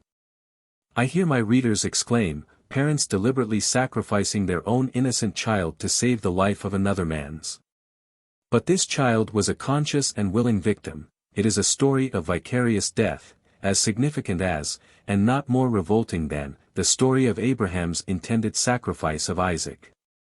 In both cases it was obedience to the call of duty, utter submission to the command of a higher voice, whether given by a visible or an invisible angel, or heard by an outward or an inward ear. But I abstain from preaching. The individualism of the West, which recognizes separate interests for father and son, husband and wife, necessarily brings into strong relief the duties owed by one to the other. But Bushido held that the interest of the family and of the members thereof is intact, one and inseparable. This interest it bound up with affection, natural, instinctive, irresistible. Hence, if we die for one we love with natural love, which animals themselves possess, what is that? For if ye love them that love you, what reward have ye? Do not even the publicans the same? In his great history, Sanyo relates in touching language the heart struggle of Shigemori concerning his father's rebellious conduct. If I be loyal, my father must be undone, if I obey my father, my duty to my sovereign must go amiss. Poor Shigemori! We see him afterward praying with all his soul that kind heaven may visit him with death, that he may be released from this world where it is hard for purity and righteousness to dwell. Many a Shigemori has his heart torn by the conflict between duty and affection. Indeed, neither Shakespeare nor the Old Testament itself contains an adequate rendering of our conception of filial piety, and yet in such conflicts Bushido never wavered in its choice of loyalty. Women, too, encouraged their offspring to sacrifice all for the king. Ever as resolute as Widow Wyndham and her illustrious consort, the samurai matron stood ready to give up her boys for the cause of loyalty. Since Bushido, like Aristotle and some modern sociologists, conceived the state as antedating the individual, the latter being born into the former as part and parcel thereof, he must live and die for it or for the incumbent of its legitimate authority. Readers of Crito will remember the argument with which Socrates represents the laws of the city as pleading with him on the subject of his escape. Among others he makes them, the laws, or the state, say, since you were begotten and nurtured and educated under us, dare you once to say you are not our offspring and servant, you and your fathers before you. These are words which do not impress us as anything extraordinary, for the same thing has long been on the lips of Bushido, with this modification, that the laws and the state were represented with us by a personal being. Loyalty is an ethical outcome of this political theory. I am not entirely ignorant of Mr. Spencer's view according to which political obedience, loyalty, is accredited with only a transitional function. It may be so. Sufficient unto the day is the virtue thereof. We may complacently repeat it, especially as we believe that day to be a long space of time, during which, so our national anthem says, tiny pebbles grow into mighty rocks draped with moss. We may remember at this juncture that even among so democratic a people as the English, the sentiment of personal fidelity to a man and his posterity which their Germanic ancestors felt for their chiefs, has, as Monsieur Boutmy recently said, only passed more or less into their profound loyalty to the race and blood of their princes, as evidenced in their extraordinary attachment to the dynasty. Principles of Ethics, Volume 1, pt 2, chx. Political subordination, Mr. Spencer predicts, will give place to loyalty to the dictates of conscience. Suppose his induction is realized, will loyalty and its concomitant instinct of reverence disappear forever?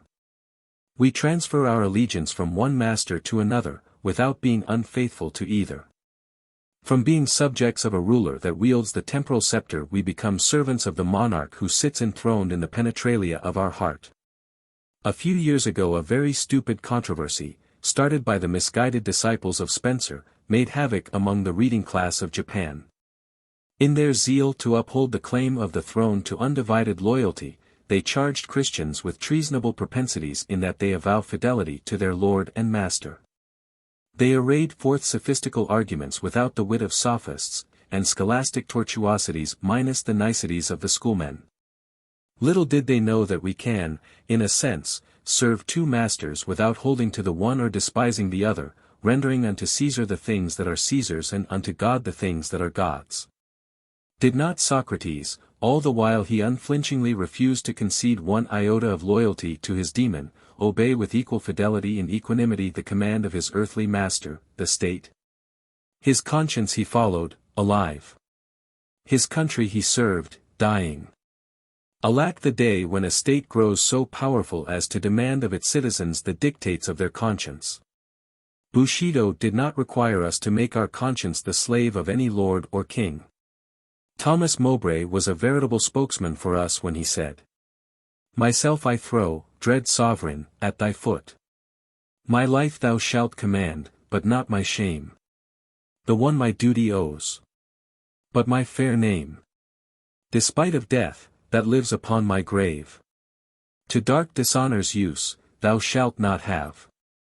A man who sacrificed his own conscience to the capricious will or freak or fancy of a sovereign was accorded a low place in the estimate of the precepts.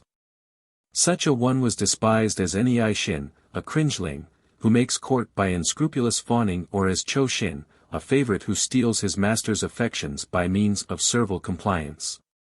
These two species of subjects corresponding exactly to those which Iago describes, the one, a duteous and knee-crooking knave, doting on his own obsequious bondage, wearing out his time much like his master's ass. The other trimmed in forms and visages of duty, keeping yet his heart attending on himself. When a subject differed from his master, the loyal path for him to pursue was to use every available means to persuade him of his error, as Kent did to King Lear. Failing in this, let the master deal with him as he wills. In cases of this kind, it was quite a usual course for the samurai to make the last appeal to the intelligence and conscience of his lord by demonstrating the sincerity of his words with the shedding of his own blood. Life being regarded as the means whereby to serve his master, and its ideal being set upon honor, the whole education and training of a samurai were conducted accordingly. The first point to observe in knightly pedagogics was to build up character, leaving in the shade the subtler faculties of prudence, intelligence and dialectics. We have seen the important part aesthetic accomplishments played in his education. Indispensable as they were to a man of culture, they were accessories rather than essentials of samurai training. Intellectual superiority was, of course, esteemed. But the word chi, which was employed to denote intellectuality, meant wisdom in the first instance and placed knowledge only in a very subordinate place. The tripod that supported the framework of Bushido was said to be chi, jin, yu, respectively wisdom, benevolence, and courage. A samurai was essentially a man of action. Science was without the pale of his activity. He took advantage of it in so far as it concerned his profession of arms. Religion and theology were relegated to the priests, he concerned himself with them in so far as they helped to nourish courage. Like an English poet, the samurai believed, "'Tis not the creed that saves the man, but it is the man that justifies the creed." Philosophy and literature formed the chief part of his intellectual training.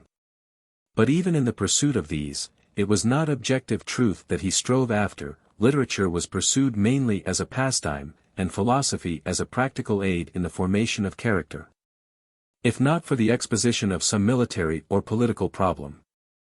From what has been said, it will not be surprising to note that the curriculum of studies, according to the pedagogics of Bushido, consisted mainly of the following: fencing, archery, jiu-jitsu or yawara, horsemanship, the use of the spear, tactics, calligraphy, ethics, literature and history. Of these, jiu-jitsu and calligraphy may require a few words of explanation. Great stress was laid on good writing, probably because our logograms, partaking as they do of the nature of pictures, possess artistic value, and also because chirography was accepted as indicative of one's personal character. Jiu-jitsu may be briefly defined as an application of anatomical knowledge to the purpose of offense or defense. It differs from wrestling, in that it does not depend upon muscular strength. It differs from other forms of attack in that it uses no weapon. Its feat consists in clutching or striking such part of the enemy's body as will make him numb and incapable of resistance. Its object is not to kill, but to incapacitate one for action for the time being. A subject of study which one would expect to find in military education and which is rather conspicuous by its absence in the Bushido course of instruction, is mathematics. This, however, can be readily explained in part by the fact that feudal warfare was not carried on with scientific precision. Not only that, but the whole training of the samurai was unfavorable to fostering numerical notions. Chivalry is uneconomical, it boasts of penury. It says with Ventidius that ambition, the soldier's virtue, rather makes choice of loss, than gain which darkens him. Don Quixote takes more pride in his rusty spear and skin and bone horse than in gold and lands, and a samurai is in hearty sympathy with his exaggerated confrere of La Mancha. He disdains money itself, the art of making or hoarding it. It is to him veritably filthy lucre. The hackneyed expression to describe the decadence of an age is, that the civilians loved money and the soldiers feared death. Niggardliness of gold and of life excites as much disapprobation as their lavish use is panegyrized. Less than all things, says a current precept, men must grudge money, it is by riches that wisdom is hindered. Hence children were brought up with utter disregard of economy. It was considered bad taste to speak of it, and ignorance of the value of different coins was a token of good breeding. Knowledge of numbers was indispensable in the mustering of forces as well, as in the distribution of benefices and fiefs, but the counting of money was left to meaner hands. In many feudatories, public finance was administered by a lower kind of samurai or by priests. Every thinking Bushi knew well enough that money formed the sinews of war, but he did not think of raising the appreciation of money to a virtue.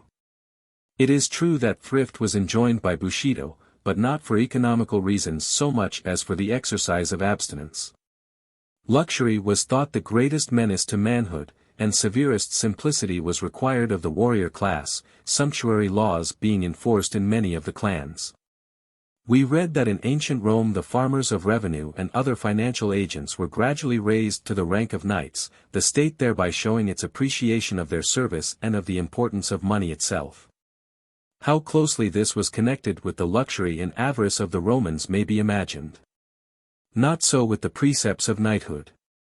These persisted in systematically regarding finance as something low as compared with moral and intellectual vocations. Money and the love of it being thus diligently ignored, Bushido itself could long remain free from 1,001 evils of which money is the root. This is sufficient reason for the fact that our public men have long been free from corruption. But, alas, how fast plutocracy is making its way in our time and generation. The mental discipline which would nowadays be chiefly aided by the study of mathematics, was supplied by literary exegesis and deontological discussions. Very few abstract subjects troubled the mind of the young, the chief aim of their education being, as I have said, decision of character. People whose minds were simply stored with information found no great admirers. Of the three services of studies that Bacon gives, for delight, ornament, and ability, Bushido had decided preference for the last, where their use was, in judgment and the disposition of business. Whether it was for the disposition of public business or for the exercise of self-control, it was with a practical end in view that education was conducted. Learning without thought, said Confucius, is labor lost, thought without learning is perilous. When character and not intelligence, when the soul and not the head, is chosen by a teacher for the material to work upon and to develop, his vocation partakes of a sacred character. It is the parent who has borne me, it is the teacher who makes me man. With this idea, therefore, the esteem in which one's preceptor was held was very high. A man to evoke such confidence and respect from the young, must necessarily be endowed with superior personality without lacking erudition. He was a father to the fatherless, and an adviser to the erring. Thy father and thy mother, so runs our maxim, are like heaven and earth, thy teacher and thy lord are like the sun and moon. The present system of paying for every sort of service was not in vogue among the adherents of Bushido. It believed in a service which can be rendered only without money and without price. Spiritual service, be it of priest or teacher, was not to be repaid in gold or silver, not because it was valueless but because it was invaluable. Here the non-arithmetical honor instinct of Bushido taught a truer lesson than modern political economy. For wages and salaries can be paid only for services whose results are definite, tangible, and measurable, whereas the best service done in education, namely, in soul development, and this includes the services of a pastor, is not definite, tangible or measurable. Being immeasurable, money, the ostensible measure of value, is of inadequate use. Usage sanctioned that pupils brought to their teachers money or goods at different seasons of the year. But these were not payments but offerings, which indeed were welcome to the recipients as they were usually men of stern caliber, boasting of honorable penury, too dignified to work with their hands and too proud to beg. They were grave personifications of high spirits undaunted by adversity. They were an embodiment of what was considered as an end of all learning, and were thus a living example of that discipline of disciplines, self-control, which was universally required of samurai. The discipline of fortitude on the one hand, inculcating endurance without a groan, and the teaching of politeness on the other, requiring us not to mar the pleasure or serenity of another by manifestations of our own sorrow or pain, combined to engender a stoical turn of mind, and eventually to confirm it into a national trait of apparent stoicism. I say apparent stoicism, because I do not believe that true stoicism can ever become the characteristic of a whole nation, and also because some of our national manners and customs may seem to a foreign observer hard-hearted. Yet we are really as susceptible to tender emotion as any race under the sky. I am inclined to think that in one sense we have to feel more than others, yes, doubly more, since the very attempt to restrain natural promptings entails suffering. Imagine boys, and girls too, brought up not to resort to the shedding of a tear or the uttering of a groan for the relief of their feelings, and there is a physiological problem whether such effort steels their nerves or makes them more sensitive. It was considered unmanly for a samurai to betray his emotions on his face. "He shows no sign of joy or anger," was a phrase used in describing a strong character. The most natural affections were kept under control. A father could embrace his son only at the expense of his dignity, a husband would not kiss his wife, no, not in the presence of other people, whatever he might do in private. There may be some truth in the remark of a witty youth when he said, "American husbands kiss their wives in public and beat them in private, Japanese husbands beat theirs in public and kiss them in private." Calmness of behavior, composure of mind, should not be disturbed by passion of any kind. I remember when, during the late war with China, a regiment left a certain town, a large concourse of people flocked to the station to bid farewell to the general and his army. On this occasion an American resident resorted to the place, expecting to witness loud demonstrations, as the nation itself was highly excited and there were fathers, mothers, and sweethearts of the soldiers in the crowd. The American was strangely disappointed, for as the whistle blew and the train began to move, the hats of thousands of people were silently taken off and their heads bowed in reverential farewell. No waving of handkerchiefs, no word uttered, but deep silence in which only an attentive ear could catch a few broken sobs. In domestic life, too, I know of a father who spent whole nights listening to the breathing of a sick child, standing behind the door that he might not be caught in such an act of parental weakness. I know of a mother who, in her last moments, refrained from sending for her son, that he might not be disturbed in his studies.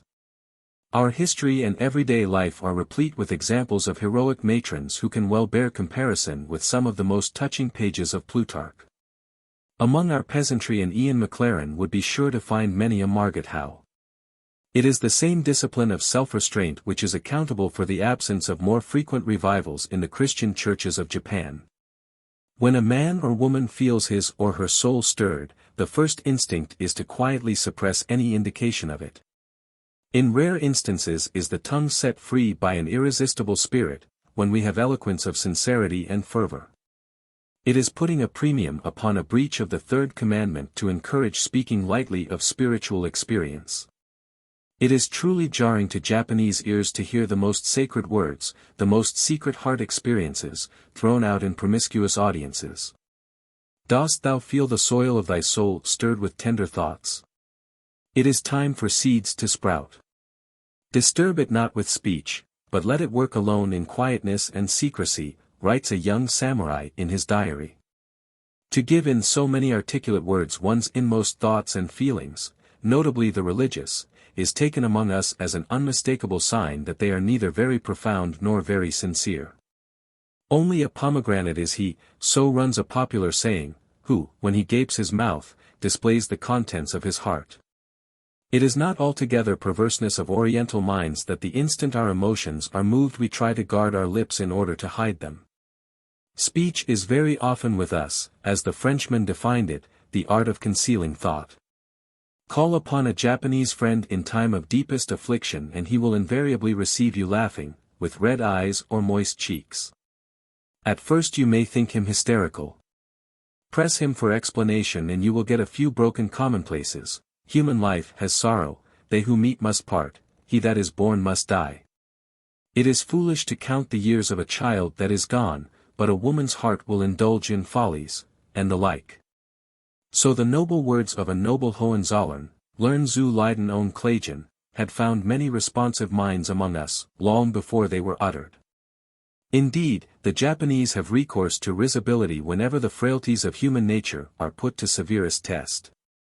I think we possess a better reason than Democritus himself for our Abderian tendency. For laughter with us oftenest veils an effort to regain balance of temper, when disturbed by any untoward circumstance. It is a counterpoise of sorrow or rage. The suppression of feelings being thus steadily insisted upon, they find their safety valve in poetical aphorism. A poet of the 10th century writes, in Japan and China as well, humanity, when moved by sorrow, tells its bitter grief in verse. A mother who tries to console her broken heart by fancying her departed child absent on his wonted chase after the dragonfly, hums. How far today in chase, I wonder? Has gone my hunter of the dragonfly? I refrain from quoting other examples, for I know I could do only scant justice to the pearly gems of our literature. Were I to render into a foreign tongue the thoughts which were wrung drop by drop from bleeding hearts and threaded into beads of rarest value. I hope I have in a measure shown that inner working of our minds which often presents an appearance of callousness or of an hysterical mixture of laughter and dejection, and whose sanity is sometimes called in question.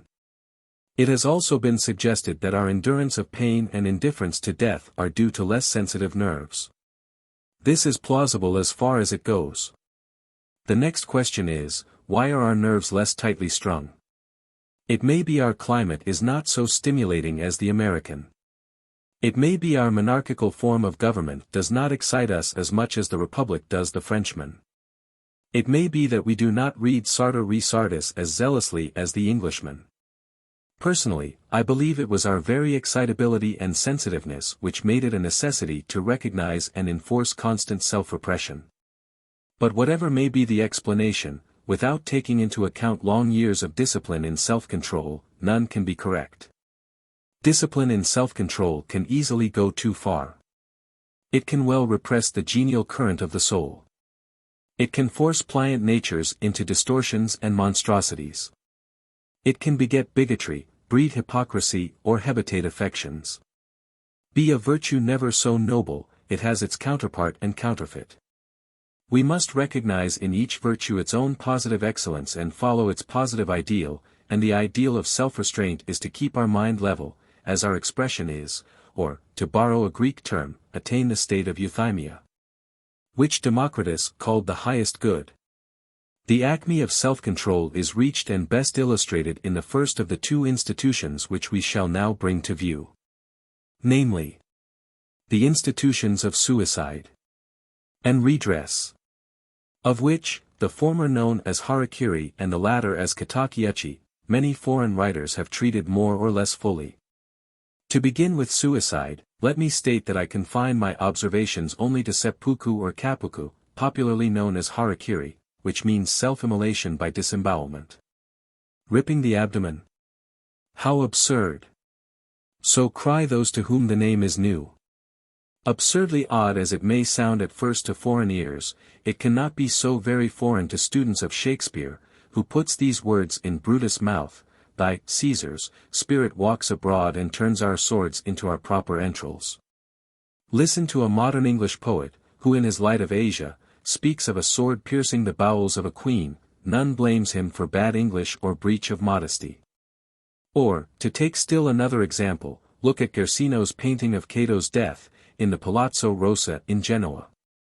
Whoever has read the swan song which Addison makes Cato sing, will not jeer at the sword half buried in his abdomen. In our minds this mode of death is associated with instances of noblest deeds and of most touching pathos, so that nothing repugnant, much less ludicrous, mars our conception of it. So wonderful is the transforming power of virtue, of greatness, of tenderness, that the vilest form of death assumes a sublimity and becomes a symbol of new life, or else, the sign which Constantine beheld would not conquer the world. Not for extraneous associations only does seppuku lose in our mind any taint of absurdity, for the choice of this particular part of the body to operate upon, was based on an old anatomical belief as to the seat of the soul and of the affections. When Moses wrote of Joseph's bowels yearning upon his brother, or David prayed the Lord not to forget his bowels, or when Isaiah, Jeremiah and other inspired men of old spoke of the sounding, or the troubling, of bowels, they all and each endorsed the belief prevalent among the Japanese that in the abdomen was enshrined the soul. The Semites habitually spoke of the liver and kidneys and surrounding fat as the seat of emotion and of life. The term hara was more comprehensive than the Greek phren or thumos creator than, and the Japanese and Hellenese alike thought the spirit of man to dwell somewhere in that region. Such a notion is by no means confined to the peoples of antiquity. The French, in spite of the theory propounded by one of their most distinguished philosophers, Descartes, that the soul is located in the pineal gland, still insist in using the term ventre in a sense, which, if anatomically too vague, is nevertheless physiologically significant. Similarly, entrailles stands in their language for affection and compassion. Nor is such belief mere superstition, being more scientific than the general idea of making the heart the center of the feelings. Without asking a friar, the Japanese knew better than Romeo, in what vile part of this anatomy one's name did lodge. Modern neurologists speak of the abdominal and pelvic brains, denoting thereby sympathetic nerve centers in those parts which are strongly affected by any psychical action. This view of mental physiology once admitted, the syllogism of seppuku is easy to construct. I will open the seat of my soul and show you how it fares with it. See for yourself whether it is polluted or clean. I do not wish to be understood as asserting religious or even moral justification of suicide, but the high estimate placed upon honor was ample excuse with many for taking one's own life. How many acquiesced in the sentiment expressed by Garth? When honor's lost, 'tis a relief to die. Death's but a sure retreat from infamy. And have smilingly surrendered their souls to oblivion. Death, when honor was involved, was accepted in Bushido as a key to the solution of many complex problems, so that to an ambitious samurai a natural departure from life seemed a rather tame affair and a consummation not devoutly to be wished for. I dare say that many good Christians, if only they are honest enough, will confess the fascination of, if not positive admiration for, the sublime composure with which Cato, Brutus, Petronius and a host of other ancient worthies terminated their own earthly existence. Is it too bold to hint that the death of the first of the philosophers was partly suicidal? When we are told so minutely by his pupils how their master willingly submitted to the mandate of the state, which he knew was morally mistaken, in spite of the possibilities of escape, and how he took up the cup of hemlock in his own hand, even offering libation from its deadly contents, do we not discern in his whole proceeding and demeanor, an act of self-immolation? No physical compulsion here, as in ordinary cases of execution. True, the verdict of the judges was compulsory, it said, "Thou shalt die, and that by thy own hand." If suicide meant no more than dying by one's own hand, Socrates was a clear case of suicide. But nobody would charge him with the crime. Plato, who was averse to it, would not call his master a suicide. Now my readers will understand that seppuku was not a mere suicidal process. It was an institution, legal and ceremonial. An invention of the Middle Ages, it was a process by which warriors could expiate their crimes, apologize for errors, escape from disgrace, redeem their friends, or prove their sincerity. When enforced as a legal punishment, it was practiced with due ceremony. It was a refinement of self-destruction, and none could perform it without the utmost coolness of temper and composure of demeanor, and for these reasons it was particularly befitting the profession of Bushi. Antiquarian curiosity, if nothing else, would tempt me to give here a description of this obsolete ceremonial. But seeing that such a description was made by a far abler writer, whose book is not much read nowadays, I am tempted to make a somewhat lengthy quotation. Mitford, in his Tales of Old Japan, after giving a translation of a treatise on seppuku from a rare Japanese manuscript, goes on to describe an instance of such an execution of which he was an eyewitness. We, 7 foreign representatives, were invited to follow the Japanese witness into the hondo or main hall of the temple, where the ceremony was to be performed. It was an imposing scene. A large hall with a high roof supported by dark pillars of wood. From the ceiling hung a profusion of those huge gilt lamps and ornaments peculiar to Buddhist temples. In front of the high altar, where the floor, covered with beautiful white mats, is raised some 3 or 4 inches from the ground, was laid a rug of scarlet felt. Tall candles placed at regular intervals gave out a dim mysterious light, just sufficient to let all the proceedings be seen. The 7 Japanese took their places on the left of the raised floor, the 7 foreigners on the right. No other person was present. After the interval of a few minutes of anxious suspense, Taki Zenzaburo, a stalwart man 32 years of age, with a noble air, walked into the hall attired in his dress of ceremony. with the peculiar hempen cloth wings which are worn on great occasions. He was accompanied by a kaishaku and 3 officers, who wore the jimbori or war surcoat with gold tissue facings. The word kaishaku, it should be observed, is one to which our word executioner is no equivalent term. The office is that of a gentleman. In many cases it is performed by a kinsman or friend of the condemned, and the relation between them is rather that of principal and second than that of victim and executioner. In this instance the kaishaku was a pupil of Taki Zenzaburo, and was selected by friends of the latter from among their own number for his skill in swordsmanship. With the kaishaku on his left hand, Taki Zenzaburo advanced slowly towards the Japanese witnesses, and the 2 bowed before them, then drawing near to the foreigners they saluted us in the same way, perhaps even with more deference. In each case the salutation was ceremoniously returned. Slowly and with great dignity the condemned man mounted on to the raised floor, prostrated himself before the high altar twice, and seated himself on the felt carpet with his back to the high altar, the kaishaku crouching on his left-hand side. One of the 3 attendant officers then came forward, bearing a stand of the kind used in a temple for offerings, on which, wrapped in paper, lay the wakizashi, the short sword or dirk of the Japanese, 9 inches and a half in length, with a point and an edge as sharp as a razor's. This he handed, prostrating himself, to the condemned man, who received it reverently, raising it to his head with both hands, and placed it in front of himself. Seated himself, that is, in the Japanese fashion, his knees and toes touching the ground and his body resting on his heels. In this position, which is one of respect, he remained until his death. After another profound obeisance, Taki Zenzaburo, in a voice which betrayed just so much emotion and hesitation as might be expected from a man who is making a painful confession, but with no sign of either in his face or manner, spoke as follows. I, and I alone, unwarrantably gave the order to fire on the foreigners at Kobe, and again as they tried to escape. For this crime I disembowel myself, and I beg you who are present to do me the honor of witnessing the act. Bowing once more, the speaker allowed his upper garments to slip down to his girdle, and remained naked to the waist. Carefully, according to custom, he tucked his sleeves under his knees to prevent himself from falling backward, for a noble Japanese gentleman should die falling forwards. Deliberately, with a steady hand he took the dirk that lay before him. He looked at it wistfully, almost affectionately. For a moment he seemed to collect his thoughts for the last time, and then stabbing himself deeply below the waist in the left-hand side, he drew the dirk slowly across to his right side, and turning it in the wound, gave a slight cut upwards. During this sickeningly painful operation he never moved a muscle of his face. When he drew out the dirk, he leaned forward and stretched out his neck, an expression of pain for the first time crossed his face, but he uttered no sound.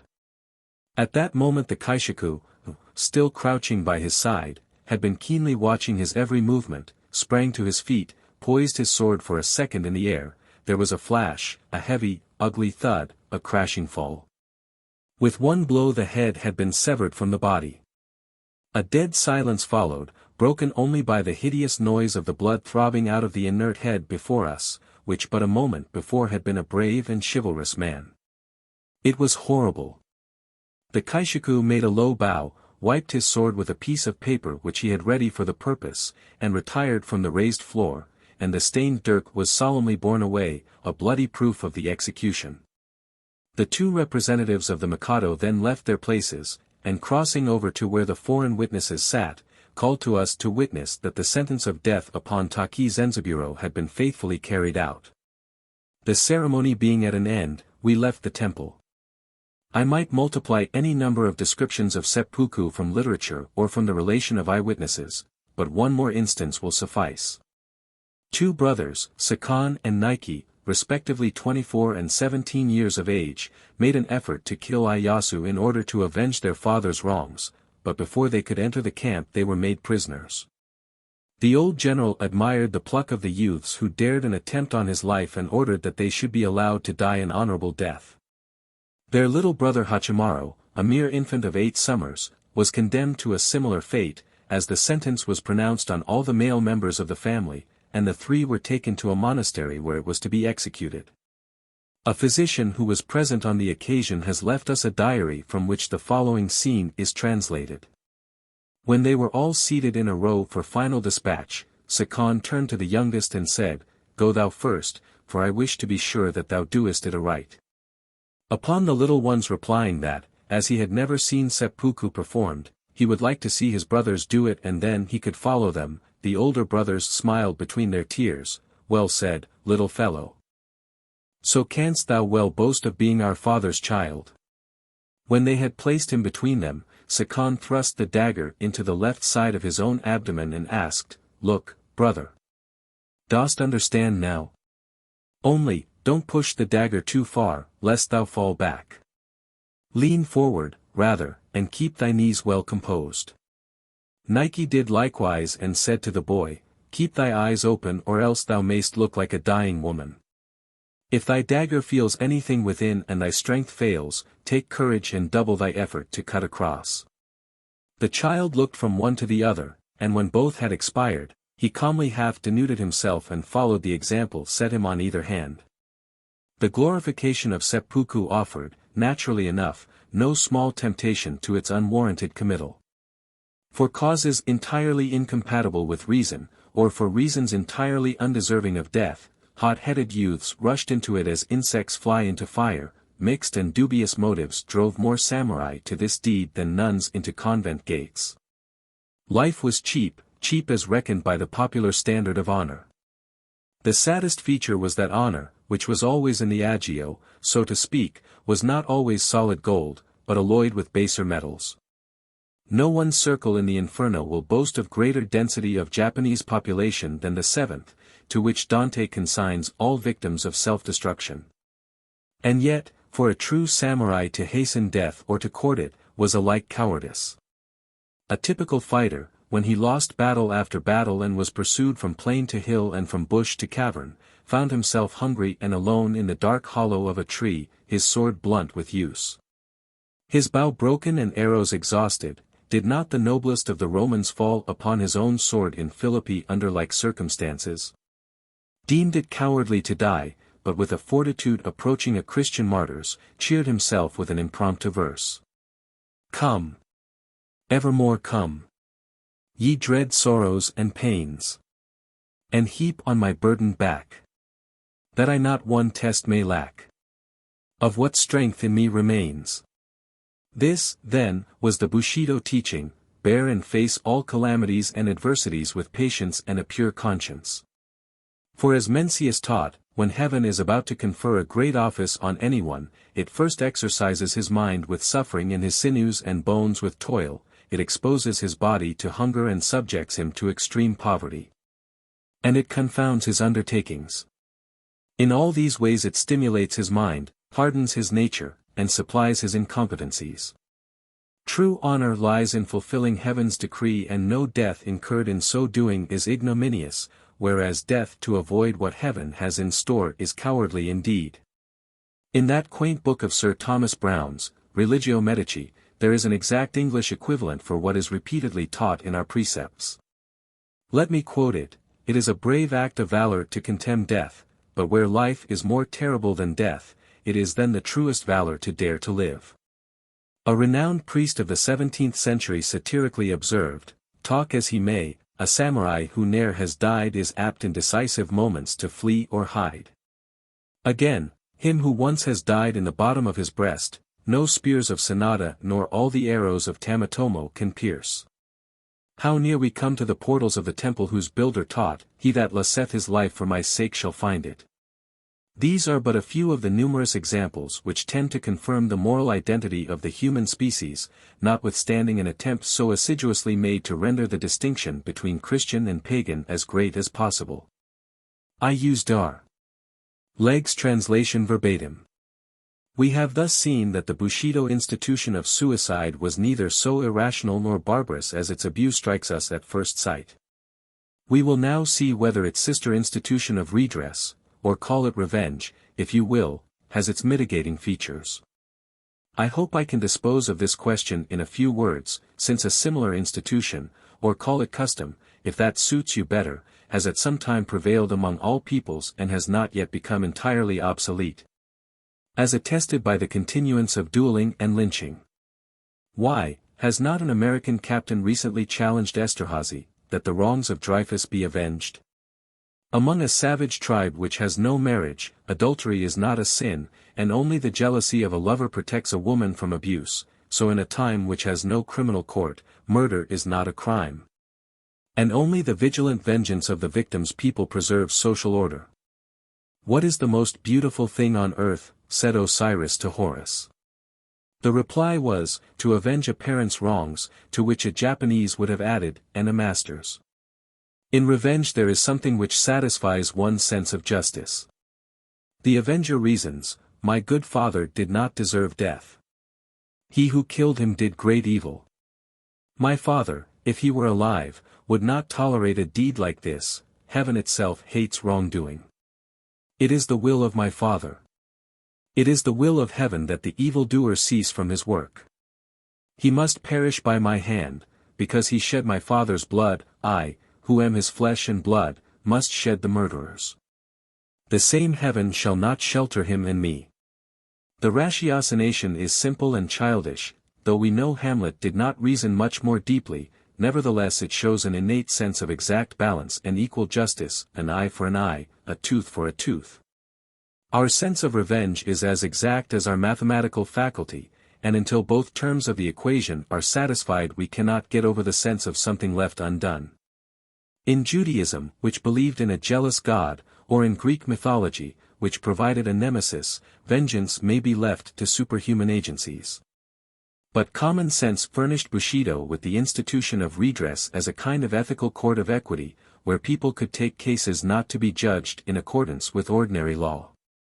The master of the 47 Ronins was condemned to death. He had no court of higher instance to appeal to. His faithful retainers addressed themselves to vengeance, the only supreme court existing. They in their turn were condemned by common law, but the popular instinct passed a different judgment and hence their memory is still kept as green and fragrant as are their graves at Sengakuji to this day. Though Lao Tse taught to recompense injury with kindness, the voice of Confucius was very much louder, which counseled that injury must be recompensed with justice. And yet revenge was justified only when it was undertaken in behalf of our superiors and benefactors. One's own wrongs, including injuries done to wife and children, were to be borne and forgiven. A samurai could therefore fully sympathize with Hannibal's oath to avenge his country's wrongs, but he scorns James Hamilton for wearing in his girdle a handful of earth from his wife's grave. As an eternal incentive to avenge her wrongs on the Regent Murray. Both of these institutions of suicide and redress lost their raison d'être at the promulgation of the Criminal Code. No more do we hear of romantic adventures of a fair maiden as she tracks in disguise the murderer of her parent. No more can we witness tragedies of family vendetta enacted. The knight-errantry of Miyamoto Musashi is now a tale of the past. The well-ordered police spies out the criminal for the injured party and the law metes out justice. The whole state and society will see that wrong is righted. The sense of justice satisfied, there is no need of katakiachi. If this had meant that, hunger of the heart which feeds upon the hope of glutting that hunger with the life-blood of the victim, as a New England divine has described it. A few paragraphs in the criminal code would not so entirely have made an end of it. As to seppuku, though it too has no existence de jure, we still hear of it from time to time, and shall continue to hear, I am afraid, as long as the past is remembered. Many painless and time-saving methods of self-immolation will come in vogue, as its votaries are increasing with fearful rapidity throughout the world, but Professor Morselli will have to concede to seppuku an aristocratic position among them. He maintains that, when suicide is accomplished by very painful means or at the cost of prolonged agony, in 99 cases out of 100, it may be assigned as the act of a mind disordered by fanaticism, by madness, or by morbid excitement. But a normal seppuku does not savor of fanaticism, or madness, or excitement, utmost sang Freud being necessary to its successful accomplishment. Of the two kinds into which Dr. Strahan divides suicide, the rational or quasi, and the irrational or true, seppuku is the best example of the former type. Morcelli, Suicide, page 314. Suicide and Insanity. From these bloody institutions, as well as from the general tenor of Bushido, it is easy to infer that the sword played an important part in social discipline and life. The saying passed as an axiom which called the sword the soul of the samurai, and made it the emblem of power and prowess. When Muhammad proclaimed that the sword is the key of heaven and of hell, he only echoed a Japanese sentiment. Very early the samurai boy learned to wield it. It was a momentous occasion for him when at the age of 5 he was apparelled in the paraphernalia of samurai costume, placed upon a go-board and initiated into the rites of the military profession by having thrust into his girdle a real sword, instead of the toy dirk with which he had been playing. After this first ceremony of adoptio per arma, he was no more to be seen outside his father's gates without this badge of his status, even if it was usually substituted for everyday wear by a gilded wooden dirk. Not many years pass before he wears constantly the genuine steel, though blunt, and then the sham arms are thrown aside and with enjoyment keener than his newly acquired blades, he marches out to try their edge on wood and stone. When he reaches man's estate at the age of 15, being given independence of action, he can now pride himself upon the possession of arms sharp enough for any work. The very possession of the dangerous instrument imparts to him a feeling and an air of self-respect and responsibility. He beareth not his sword in vain. What he carries in his belt is a symbol of what he carries in his mind and heart, loyalty and honor. The two swords, the longer and the shorter, called respectively dado and shoto or katana and wakizashi, never leave his side. When at home, they grace the most conspicuous place in study or parlor, by night they guard his pillow within easy reach of his hand. Constant companions, they are beloved, and proper names of endearment given them. Being venerated, they are well-nigh worshipped. The father of history has recorded as a curious piece of information that the Scythians sacrificed to an iron scimitar. Many a temple and many a family in Japan hoards a sword as an object of adoration. Even the commonest dirk has due respect paid to it. Any insult to it is tantamount to personal affront. Woe to him who carelessly steps over a weapon lying on the floor. The game of Go is sometimes called Japanese checkers, but is much more intricate than the English game. The Go board contains 361 squares and is supposed to represent a battlefield, the object of the game being to occupy as much space as possible. So precious an object cannot long escape the notice and the skill of artists nor the vanity of its owner, especially in times of peace, when it is worn with no more use than a crozier by a bishop or a scepter by a king. Sharkskin and finest silk for hilt, silver and gold for guard, lacquer of varied hues for scabbard, robbed the deadliest weapon of half its terror, but these appurtenances are playthings compared with the blade itself. The swordsmith was not a mere artisan but an inspired artist and his workshop a sanctuary.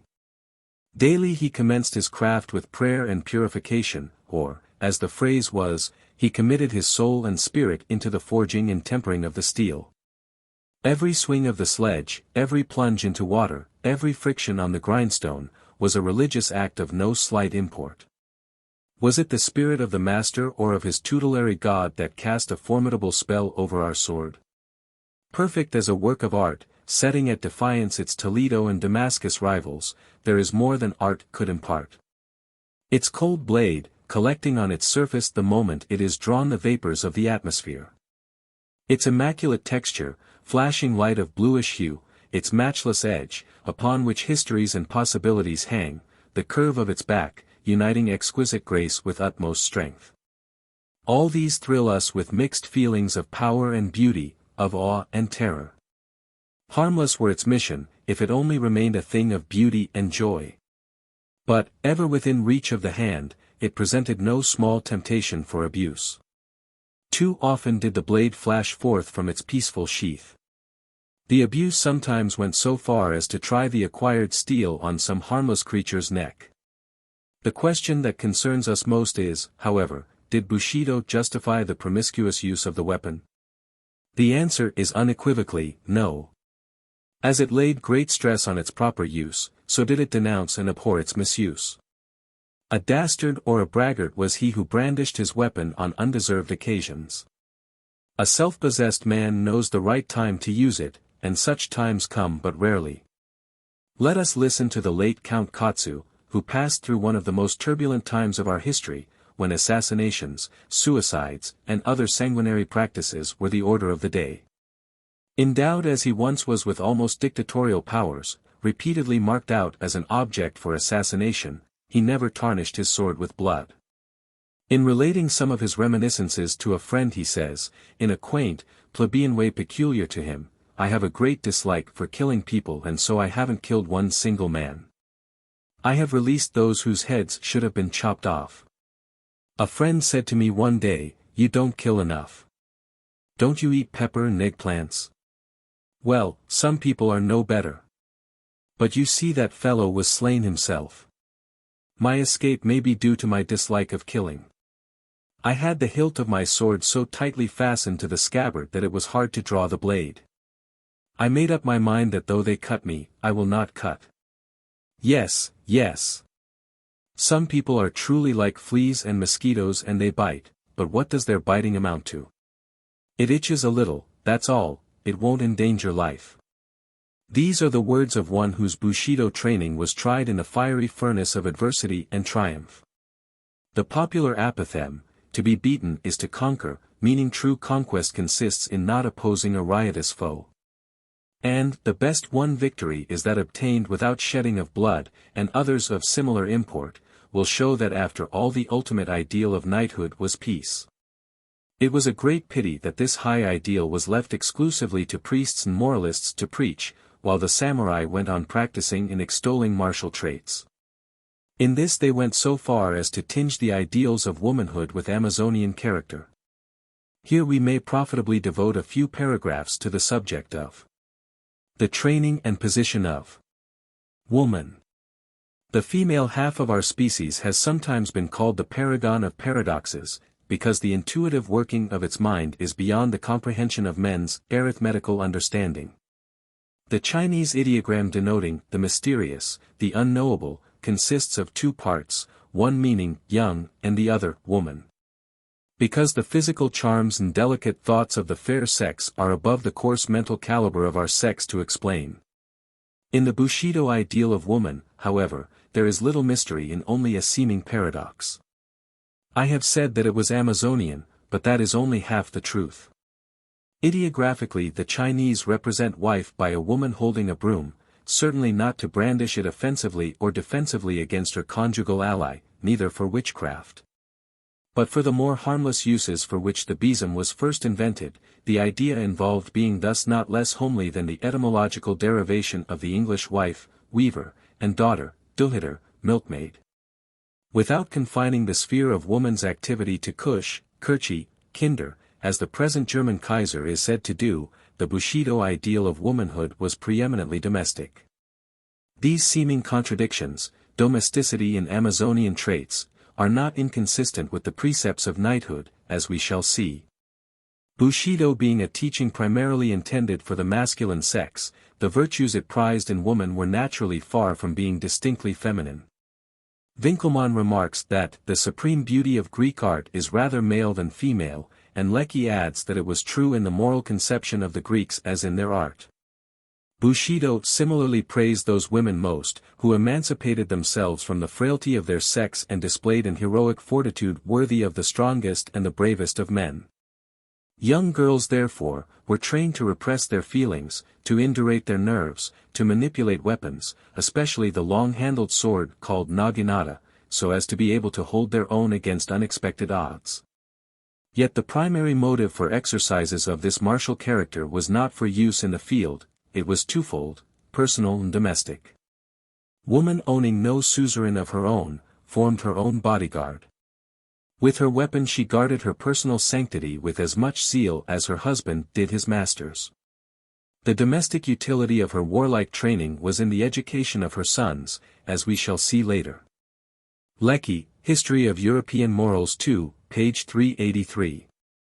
Fencing and similar exercises, if rarely of practical use, were a wholesome counterbalance to the otherwise sedentary habits of woman. But these exercises were not followed only for hygienic purposes. They could be turned into use in times of need.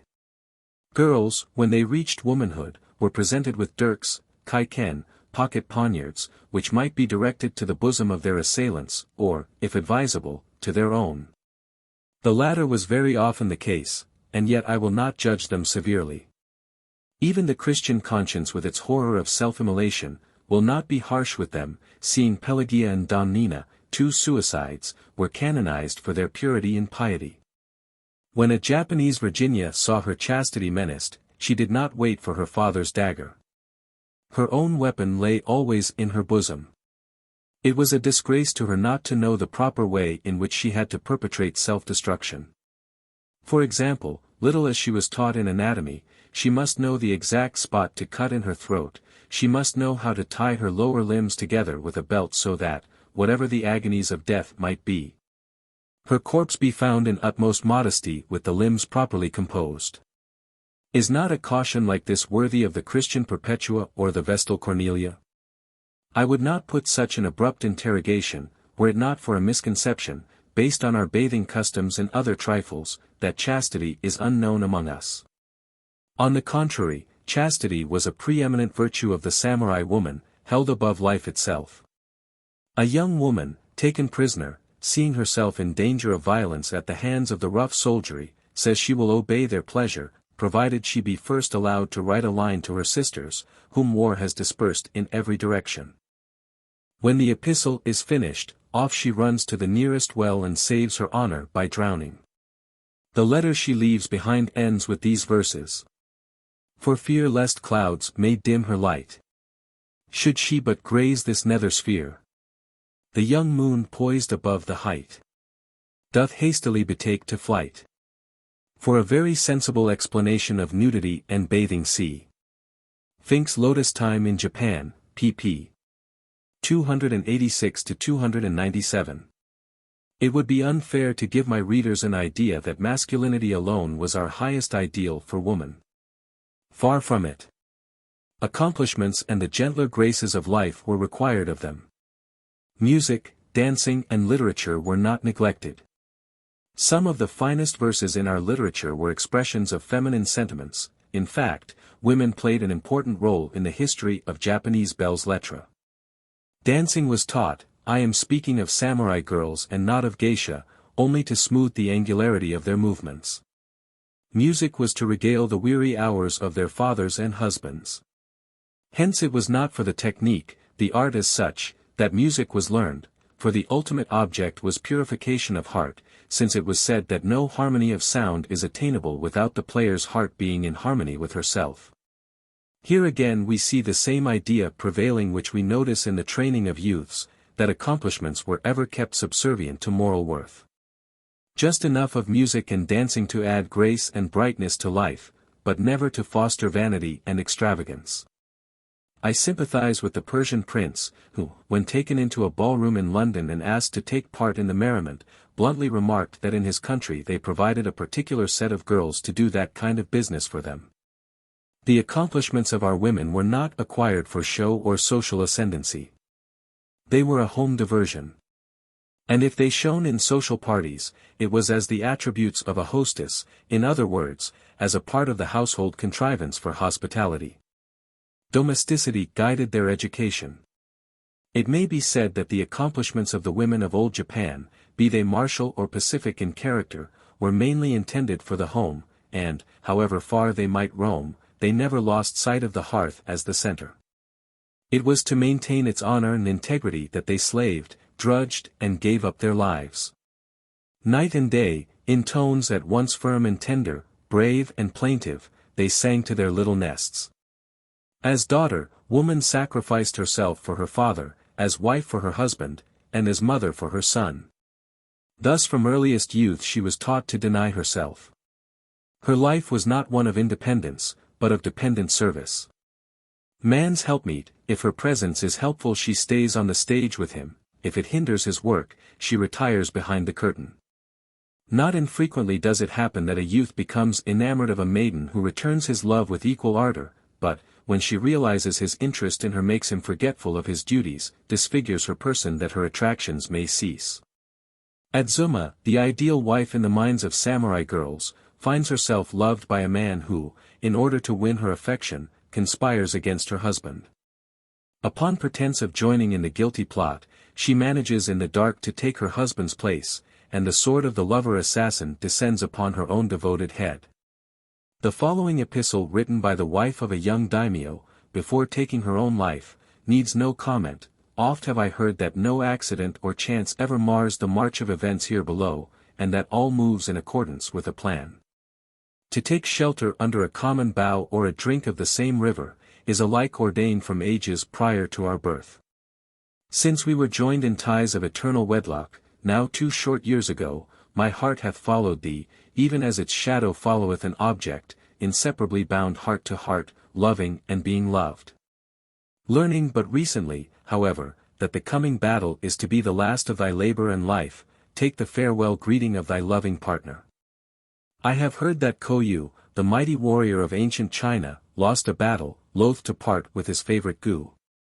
Yashinaka, too, brave as he was, brought disaster to his cause, too weak to bid prompt farewell to his wife. Why should I, to whom earth no longer offers hope or joy, why should I detain thee or thy thoughts by living? Why should I not, rather, await thee on the road which all mortal kind must sometime tread? Never, prithee, never forget the many benefits which our good master Hideyori hath heaped upon thee. The gratitude we owe him is as deep as the sea and as high as the hills.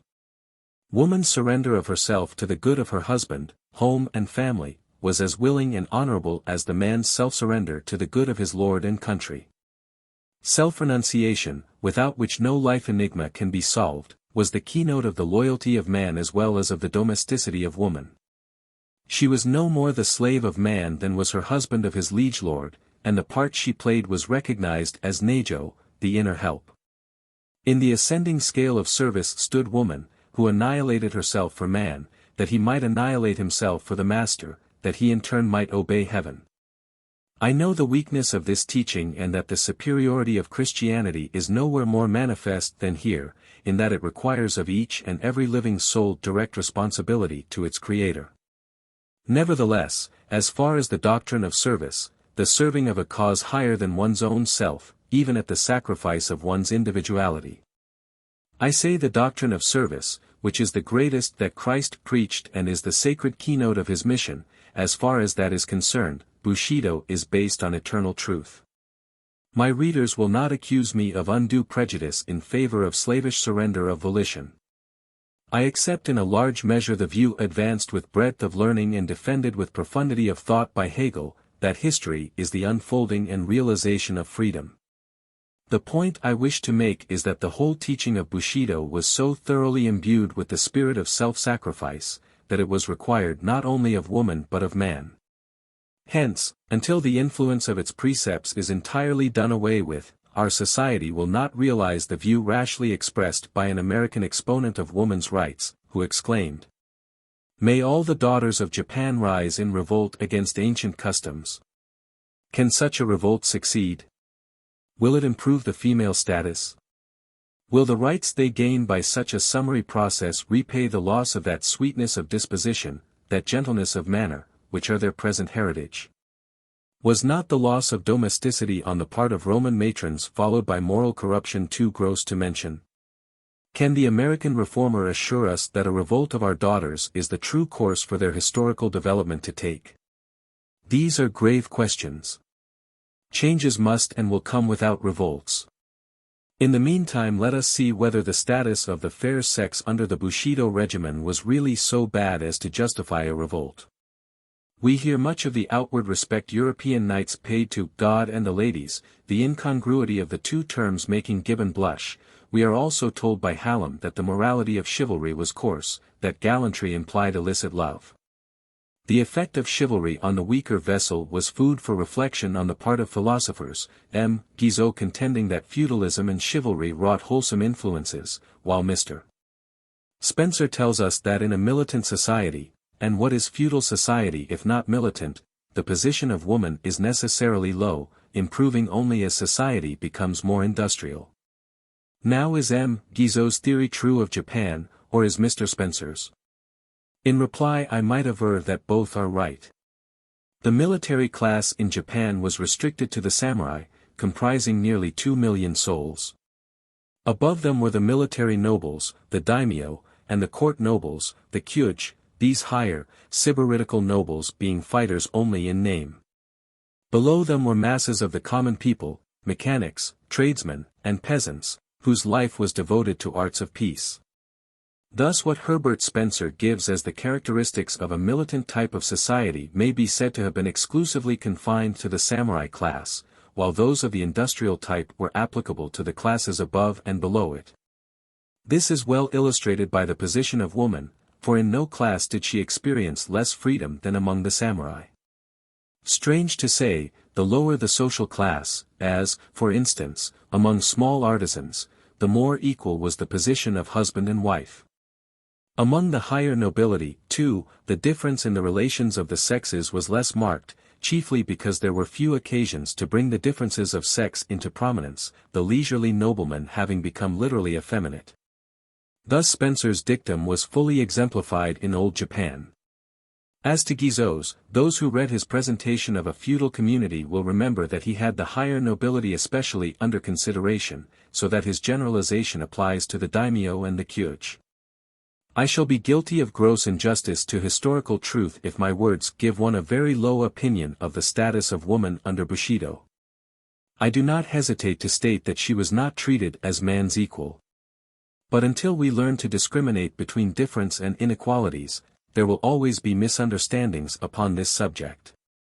When we think in how few respects men are equal among themselves, e.g., before law courts or voting polls, it seems idle to trouble ourselves with a discussion on the equality of sexes.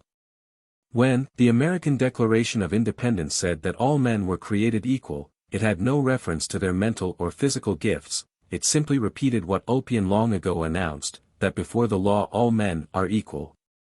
Legal rights were in this case the measure of their equality. Were the law the only scale by which to measure the position of woman in a community, it would be as easy to tell where she stands as to give her avoirdupois in pounds and ounces. But the question is there a correct standard in comparing the relative social position of the sexes? Is it right, is it enough, to compare woman's status to man's as the value of silver is compared with that of gold, and give the ratio numerically? Such a method of calculation excludes from consideration the most important kind of value which a human being possesses, namely, the intrinsic. In view of the manifold variety of requisites for making each sex fulfill its earthly mission, the standard to be adopted in measuring its relative position must be of a composite character. Or, to borrow from economic language, it must be a multiple standard. Bushido had a standard of its own and it was binomial. It tried to gauge the value of woman on the battlefield and by the hearth. There she counted for very little, here for all. The treatment accorded her corresponded to this double measurement, as a social-political unit not much, while as wife and mother she received highest respect and deepest affection. Why among so military a nation as the Romans, were their matrons so highly venerated? Was it not because they were matrona, mothers? Not as fighters or lawgivers, but as their mothers did men bow before them. So with us. While fathers and husbands were absent in field or camp, the government of the household was left entirely in the hands of mothers and wives. The education of the young, even their defense, was entrusted to them. The warlike exercises of women, of which I have spoken, were primarily to enable them intelligently to direct and follow the education of their children. I have noticed a rather superficial notion prevailing among half-informed foreigners, that because the common Japanese expression for one's wife is, my rustic wife, and the like, she is despised and held in little esteem. When it is told that such phrases as, my foolish father, my swinish son, my awkward self, etc., are in current use, is not the answer clear enough? To me it seems that our idea of marital union goes in some ways further than the so-called Christian. Man and woman shall be one flesh. The individualism of the Anglo-Saxon cannot let go of the idea that husband and wife are two persons. Hence when they disagree, their separate rights are recognized, and when they agree, they exhaust their vocabulary in all sorts of silly pet names and nonsensical blandishments. It sounds highly irrational to our ears, when a husband or wife speaks to a third party of his other half, better or worse, as being lovely, bright, kind, and what not. Is it good taste to speak of one's self as, my bright self, my lovely disposition, and so forth? We think praising one's own wife or one's own husband is praising a part of one's own self, and self-praise is regarded, to say the least, as bad taste among us, and I hope, among Christian nations too. I have diverged at some length because the polite debasement of one's consort was a usage most in vogue among the samurai. The Teutonic races beginning their tribal life with a superstitious awe of the fair sex, though this is really wearing off in Germany. And the Americans beginning their social life under the painful consciousness of the numerical insufficiency of women, who, now increasing, are, I am afraid, fast losing the prestige their colonial mothers enjoyed. The respect man pays to woman has in Western civilization become the chief standard of morality. But in the martial ethics of Bushido, the main watershed dividing the good and the bad was sought elsewhere. It was located along the line of duty which bound man to his own divine soul and then to other souls, in the 5 relations I have mentioned in the early part of this paper. Of these we have brought to our readers' notice, loyalty, the relation between one man as vassal and another as lord. Upon the rest, I have only dwelt incidentally as occasion presented itself, because they were not peculiar to Bushido. Being founded on natural affections, they could but be common to all mankind, though in some particulars they may have been accentuated by conditions which its teachings induced.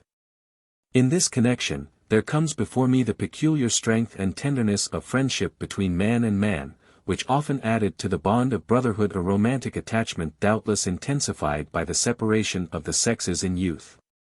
A separation which denied to affection the natural channel open to it in Western chivalry or in the free intercourse of Anglo-Saxon lands. I might fill pages with Japanese versions of the story of Damon and Pythias or Achilles and Patroclus, or tell in Bushido parlance of ties as sympathetic as those which bound David and Jonathan. I refer to those days when girls were imported from England and given in marriage for so many pounds of tobacco, etc. It is not surprising, however, that the virtues and teachings unique in the precepts of knighthood did not remain circumscribed to the military class. This makes us hasten to the consideration of the influence of Bushido on the nation at large. We have brought into view only a few of the more prominent peaks which rise above the range of knightly virtues, in themselves so much more elevated than the general level of our national life.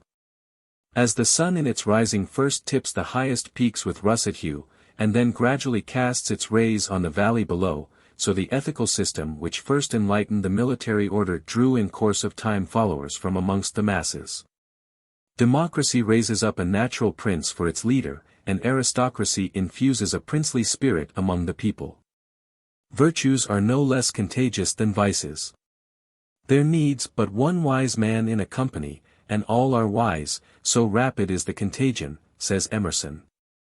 No social class or caste can resist the diffusive power of moral influence. Prate as we may of the triumphant march of Anglo-Saxon liberty, rarely has it received impetus from the masses. Was it not rather the work of the squires and gentlemen? Very truly does M. Taine say, these 3 syllables, as used across the channel, summarize the history of English society. Democracy may make self-confident retorts to such a statement and fling back the question, when Adam delved and Eve span, where then was the gentleman? All the more pity that a gentleman was not present in Eden. The first parents missed him sorely and paid a high price for his absence.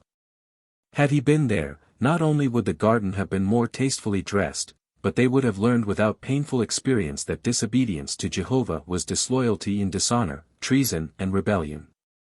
What Japan was she owed to the samurai? They were not only the flower of the nation but its root as well. All the gracious gifts of heaven flowed through them. Though they kept themselves socially aloof from the populace, they set a moral standard for them and guided them by their example. I admit Bushido had its esoteric and exoteric teachings. These were eudaimonistic, looking after the welfare and happiness of the commonalty, while those were eretaic, emphasizing the practice of virtues for their own sake. In the most chivalrous days of Europe, knights formed numerically but a small fraction of the population, but, as Emerson says, in English literature half the drama and all the novels, from Sir Philip Sidney to Sir Walter Scott. Paint this figure, gentlemen. Write in place of Sidney and Scott, Chikamatsu and Bakin, and you have in a nutshell the main features of the literary history of Japan. The innumerable avenues of popular amusement and instruction, the theaters, the storytellers' booths, the preacher's dais, the musical recitations, the novels, have taken for their chief theme the stories of the samurai.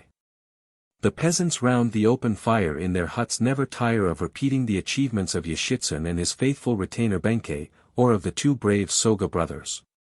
The dusky urchins listen with gaping mouths until the last stick burns out and the fire dies in its embers, still leaving their hearts aglow with the tale that is told. The clerks and the shop boys, after their day's work is over and the amado of the store are closed, gather together to relate the story of Nobunaga and Hideyoshi far into the night. Until slumber overtakes their weary eyes and transports them from the drudgery of the counter to the exploits of the field. The very babe just beginning to toddle is taught to lisp the adventures of Momotaro, the daring conqueror of Ogreland. Even girls are so imbued with the love of knightly deeds and virtues that, like Desdemona, they would seriously incline to devour with greedy ear the romance of the samurai. Outside shutters. The samurai grew to be the beau ideal of the whole race. As among flowers the cherry is queen, so among men the samurai is lord, so sang the populace. Debarred from commercial pursuits, the military class itself did not aid commerce. But there was no channel of human activity, no avenue of thought, which did not receive in some measure an impetus from Bushido. Intellectual and moral Japan was directly or indirectly the work of knighthood. Mr. Mallock, in his exceedingly suggestive book, Aristocracy and Evolution, has eloquently told us that social evolution, in so far as it is other than biological, may be defined as the unintended result of the intentions of great men. Further, that historical progress is produced by a struggle, not among the community generally, to live, but a struggle amongst a small section of the community to lead, to direct, to employ, the majority in the best way. Whatever may be said about the soundness of his argument, these statements are amply verified in the part played by Bushi in the social progress, as far as it went, of our empire. How the spirit of Bushido permeated all social classes is also shown in the development of a certain order of men, known as Otokodate, the natural leaders of democracy. Staunch fellows were they, every inch of them strong with the strength of massive manhood. At once the spokesmen and the guardians of popular rights, they had each a following of hundreds and thousands of souls who proffered in the same fashion that samurai did to daimyo, the willing service of limb and life, of body, chattels and earthly honor. Backed by a vast multitude of rash and impetuous working men, those born bosses formed a formidable check to the rampancy of the two-sword order. In manifold ways has Bushido filtered down from the social class where it originated, and acted as leaven among the masses, furnishing a moral standard for the whole people. The precepts of knighthood, begun at first as the glory of the elite, became in time an aspiration and inspiration to the nation at large. And though the populace could not attain the moral height of those loftier souls, yet Yamato Damashii, the soul of Japan, ultimately came to express the Volksgeist of the island realm. If religion is no more than morality touched by emotion, as Matthew Arnold defines it, few ethical systems are better entitled to the rank of religion than Bushido. Motori has put the mute utterance of the nation into words when he sings. Isles of blessed Japan. Should your Yamato spirit strangers seek to scan, say, scenting morn's sunlit air, blows the cherry wild and fair. Yes, the sakura has for ages been the favorite of our people and the emblem of our character. Mark particularly the terms of definition which the poet uses, the words the wild cherry flower scenting the morning sun. Cerasus pseudo-cerasus, Lindley. The Yamato spirit is not a tame, tender plant, but a wild, in the sense of natural, growth. It is indigenous to the soil. Its accidental qualities it may share with the flowers of other lands, but in its essence it remains the original, spontaneous outgrowth of our clime. But its nativity is not its sole claim to our affection. The refinement and grace of its beauty appeal to our aesthetic sense as no other flower can. We cannot share the admiration of the Europeans for their roses, which lack the simplicity of our flower. Then, too, the thorns that are hidden beneath the sweetness of the rose, the tenacity with which she clings to life, as though loath or afraid to die rather than drop untimely, preferring to rot on her stem. Her showy colors and heavy odors, all these are traits so unlike our flower, which carries no dagger or poison under its beauty, which is ever ready to depart life at the call of nature, whose colors are never gorgeous, and whose light fragrance never palls. Beauty of color and of form is limited in its showing, it is a fixed quality of existence, whereas fragrance is volatile, ethereal as the breathing of life. So in all religious ceremonies frankincense and myrrh play a prominent part. There is something spirituel in redolence. When the delicious perfume of the sakura quickens the morning air, as the sun in its course rises to illumine first the isles of the Far East, few sensations are more serenely exhilarating than to inhale, as it were, the very breath of beauteous day. When the Creator himself is pictured as making new resolutions in his heart upon smelling a sweet savor, Gen. 8:21, is it any wonder that the sweet-smelling season of the cherry blossom should call forth the whole nation from their little habitations? Blame them not, if for a time their limbs forget their toil and moil and their hearts their pangs and sorrows. Their brief pleasure ended, they return to their daily tasks with new strength and new resolutions. Thus in ways more than one is the sakura the flower of the nation. Is, then, this flower, so sweet and evanescent, blown whithersoever the wind listeth, and, shedding a puff of perfume, ready to vanish forever, is this flower the type of the Yamato spirit? Is the soul of Japan so frailly mortal? Is Bushido still alive? Or has Western civilization, in its march through the land, already wiped out every trace of its ancient discipline? It were a sad thing if a nation's soul could die so fast. That were a poor soul that could succumb so easily to extraneous influences. The aggregate of psychological elements which constitute a national character, is as tenacious as the irreducible elements of species, of the fins of fish, of the beak of the bird, of the tooth of the carnivorous animal. In his recent book, full of shallow asseverations and brilliant generalizations, M. Levin says, the discoveries due to the intelligence are the common patrimony of humanity. Qualities or defects of character constitute the exclusive patrimony of each people, they are the firm rock which the waters must wash day by day for centuries, before they can wear away even its external asperities. These are strong words and would be highly worth pondering over, provided there were qualities and defects of character which constitute the exclusive patrimony of each people. Schematizing theories of this sort had been advanced long before Levin began to write his book, and they were exploded long ago by Theodore Waits and Hugh Murray. In studying the various virtues instilled by Bushido, we have drawn upon European sources for comparison and illustrations, and we have seen that no one quality of character was its exclusive patrimony. It is true the aggregate of moral qualities presents a quite unique aspect. It is this aggregate which Emerson names a compound result into which every great force enters as an ingredient. But, instead of making it, as Levin does, an exclusive patrimony of a race or people, the Concord philosopher calls it an element which unites the most forcible persons of every country, makes them intelligible and agreeable to each other, and is somewhat so precise that it is at once felt if an individual lacked the Masonic sign. The Psychology of Peoples, page 33. The character which Bushido stamped on our nation and on the samurai in particular, cannot be said to form an irreducible element of species, but nevertheless as to the vitality which it retains there is no doubt.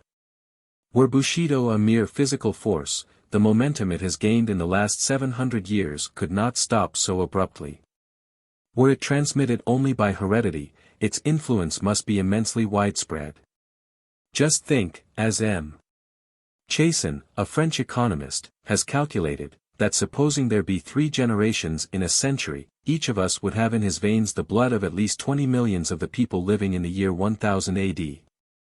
The merest peasant that grubs the soil, bowed by the weight of centuries, has in his veins the blood of ages, and is thus a brother to us as much as, to the ox. An unconscious and irresistible power, Bushido has been moving the nation and individuals. It was an honest confession of the race when Yoshida Shoin, one of the most brilliant pioneers of modern Japan, wrote on the eve of his execution the following stanza. Full well I knew this course must end in death. It was Yamato's spirit urged me on. To dare whatever betide. Unformulated, Bushido was and still is the animating spirit, the motor force of our country. Mr. Ransom says that, there are 3 distinct Japans in existence side by side today, the old, which has not wholly died out, the new, hardly yet born except in spirit, and the transition, passing now through its most critical throes.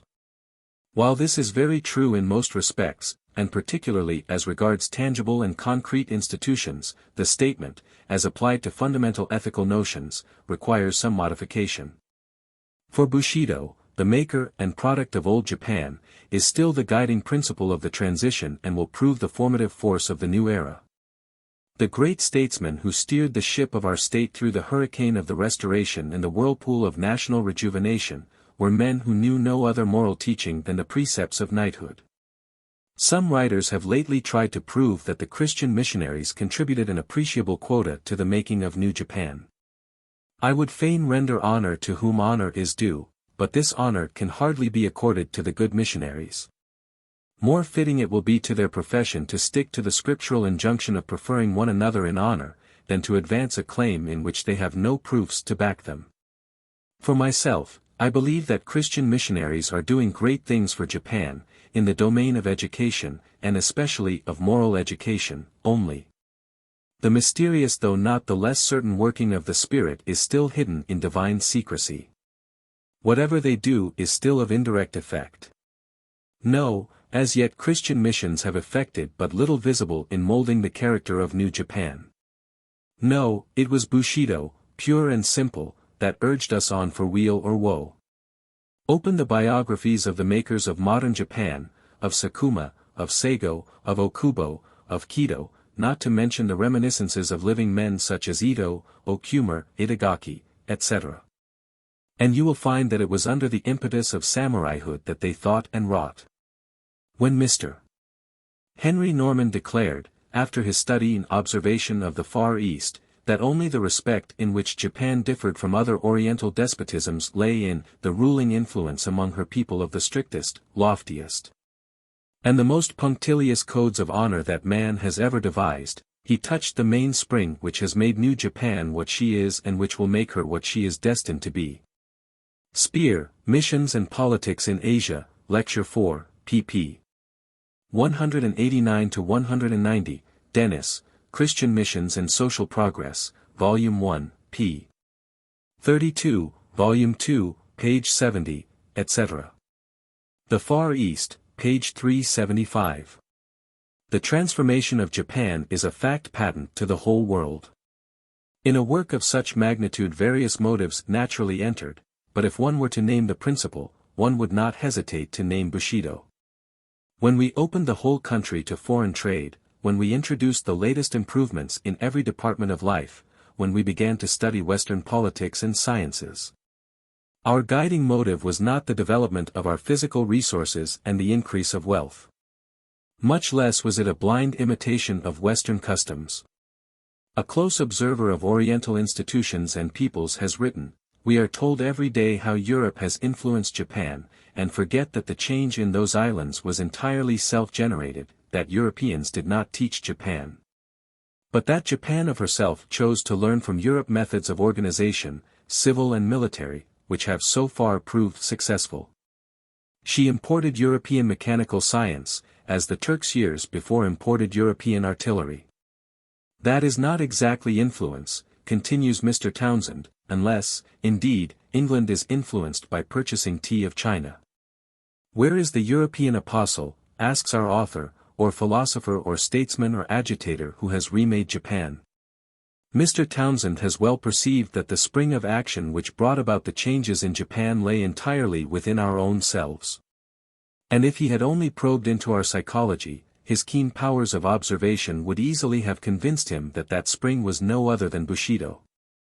The sense of honor which cannot bear being looked down upon as an inferior power, that was the strongest of motives. Pecuniary or industrial considerations were awakened later in the process of transformation. Meredith Townsend, Asia and Europe, N. Y. 1900, 28. The influence of Bushido is still so palpable that he who runs may read. A glimpse into Japanese life will make it manifest. Read Hearn, the most eloquent and truthful interpreter of the Japanese mind, and you see the working of that mind to be an example of the working of Bushido. The universal politeness of the people, which is the legacy of knightly ways, is too well known to be repeated anew. The physical endurance, fortitude and bravery that the little Jap possesses, were sufficiently proved in the China-Japanese War. Is there any nation more loyal and patriotic, is a question asked by many, and for the proud answer, there is not. We must thank the precepts of knighthood. Among other works on the subject, read Eastlake and Yamada. On Heroic Japan, and Doc on the New Far East. On the other hand, it is fair to recognize that for the very faults and defects of our character, Bushido is largely responsible. Our lack of abstruse philosophy, while some of our young men have already gained international reputation in scientific researches. Not one has achieved anything in philosophical lines, is traceable to the neglect of metaphysical training under Bushido's regimen of education. Our sense of honor is responsible for our exaggerated sensitiveness and touchiness, and if there is the conceit in us with which some foreigners charge us, that, too, is a pathological outcome of honor. Have you seen in your tour of Japan many a young man with unkempt hair, dressed in shabbiest garb, carrying in his hand a large cane or a book, stalking about the streets with an air of utter indifference to mundane things? He is the Shosei, student, to whom the earth is too small and the heavens are not high enough. He has his own theories of the universe and of life. He dwells in castles of air and feeds on ethereal words of wisdom. In his eyes beams the fire of ambition, his mind is athirst for knowledge. Penury is only a stimulus to drive him onward, worldly goods are in his sight shackles to his character. He is the repository of loyalty and patriotism. He is the self-imposed guardian of national honor. With all his virtues and his faults, he is the last fragment of Bushido. Deep-rooted and powerful as is still the effect of Bushido, I have said that it is an unconscious and mute influence. The heart of the people responds, without knowing the reason why, to any appeal made to what it has inherited, and hence the same moral idea expressed in a newly translated term and in an old Bushido term, has a vastly different degree of efficacy. A backsliding Christian, whom no pastoral persuasion could help from downward tendency, was reverted from his course by an appeal made to his loyalty, the fidelity he once swore to his master. The word loyalty revived all the noble sentiments that were permitted to grow lukewarm. A band of unruly youths engaged in a long-continued student strike in a college, on account of their dissatisfaction with a certain teacher, disbanded at two simple questions put by the director: is your professor a blameless character? If so, you ought to respect him and keep him in the school. Is he weak? If so, it is not manly to push a falling man. The scientific incapacity of the professor, which was the beginning of the trouble, dwindled into insignificance in comparison with the moral issues hinted at. By arousing the sentiments nurtured by Bushido, moral renovation of great magnitude can be accomplished. One cause of the failure of mission work is that most of the missionaries are grossly ignorant of our history. What do we care for heathen records? Some say, and consequently estrange their religion from the habits of thought we and our forefathers have been accustomed to for centuries past. Mocking a nation's history. As though the career of any people, even of the lowest African savages possessing no record, were not a page in the general history of mankind, written by the hand of God himself. The very lost races are a palimpsest to be deciphered by a seeing eye. To a philosophic and pious mind, the races themselves are marks of divine chirography clearly traced in black and white as on their skin, and if this simile holds good, the yellow race forms a precious page inscribed in hieroglyphics of gold. Ignoring the past career of a people, missionaries claim that Christianity is a new religion, whereas, to my mind, it is an old story, which, if presented in intelligible words, that is to say, if expressed in a vocabulary familiar in the moral development of a people, will find easy lodgment in their hearts, irrespective of race or nationality. Christianity in its American or English form, with more of Anglo-Saxon freaks and fancies than grace and purity of its founder, is a poor scion to graft on Bushido stock. Should the propagator of the new faith uproot the entire stock, root and branches, and plant the seeds of the gospel on the ravaged soil? Such a heroic process may be possible, in Hawaii, where, it is alleged, the church militant had complete success in amassing spoils of wealth itself, and in annihilating the aboriginal race. Such a process is most decidedly impossible in Japan, nay. It is a process which Jesus himself would never have employed in founding his kingdom on earth. It behooves us to take more to heart the following words of a saintly man, devout Christian and profound scholar: men have divided the world into heathen and Christian, without considering how much good may have been hidden in the one, or how much evil may have been mingled with the other. They have compared the best part of themselves with the worst of their neighbors, the ideal of Christianity with the corruption of Greece or the East. They have not aimed at impartiality, but have been contented to accumulate all that could be said in praise of their own, and in dispraise of other forms of religion. Jowett, Sermons on Faith and Doctrine, 2. But, whatever may be the error committed by individuals, there is little doubt that the fundamental principle of the religion they profess is a power which we must take into account in reckoning. The future of Bushido, whose days seem to be already numbered. Ominous signs are in the air, that betoken its future. Not only signs, but redoubtable forces are at work to threaten it. Few historical comparisons can be more judiciously made than between the chivalry of Europe and the Bushido of Japan, and, if history repeats itself, it certainly will do with the fate of the latter what it did with that of the former. The particular and local causes for the decay of chivalry which St. Pauli gives, have, of course, little application to Japanese conditions. But the larger and more general causes that help to undermine knighthood and chivalry in and after the Middle Ages are as surely working for the decline of Bushido. One remarkable difference between the experience of Europe and of Japan is, that, whereas in Europe when chivalry was weaned from feudalism and was adopted by the Church, it obtained a fresh lease of life. In Japan no religion was large enough to nourish it. Hence, when the mother institution, feudalism, was gone, Bushido, left an orphan, had to shift for itself. The present elaborate military organization might take it under its patronage, but we know that modern warfare can afford little room for its continuous growth. Shintoism, which fostered it in its infancy, is itself superannuated.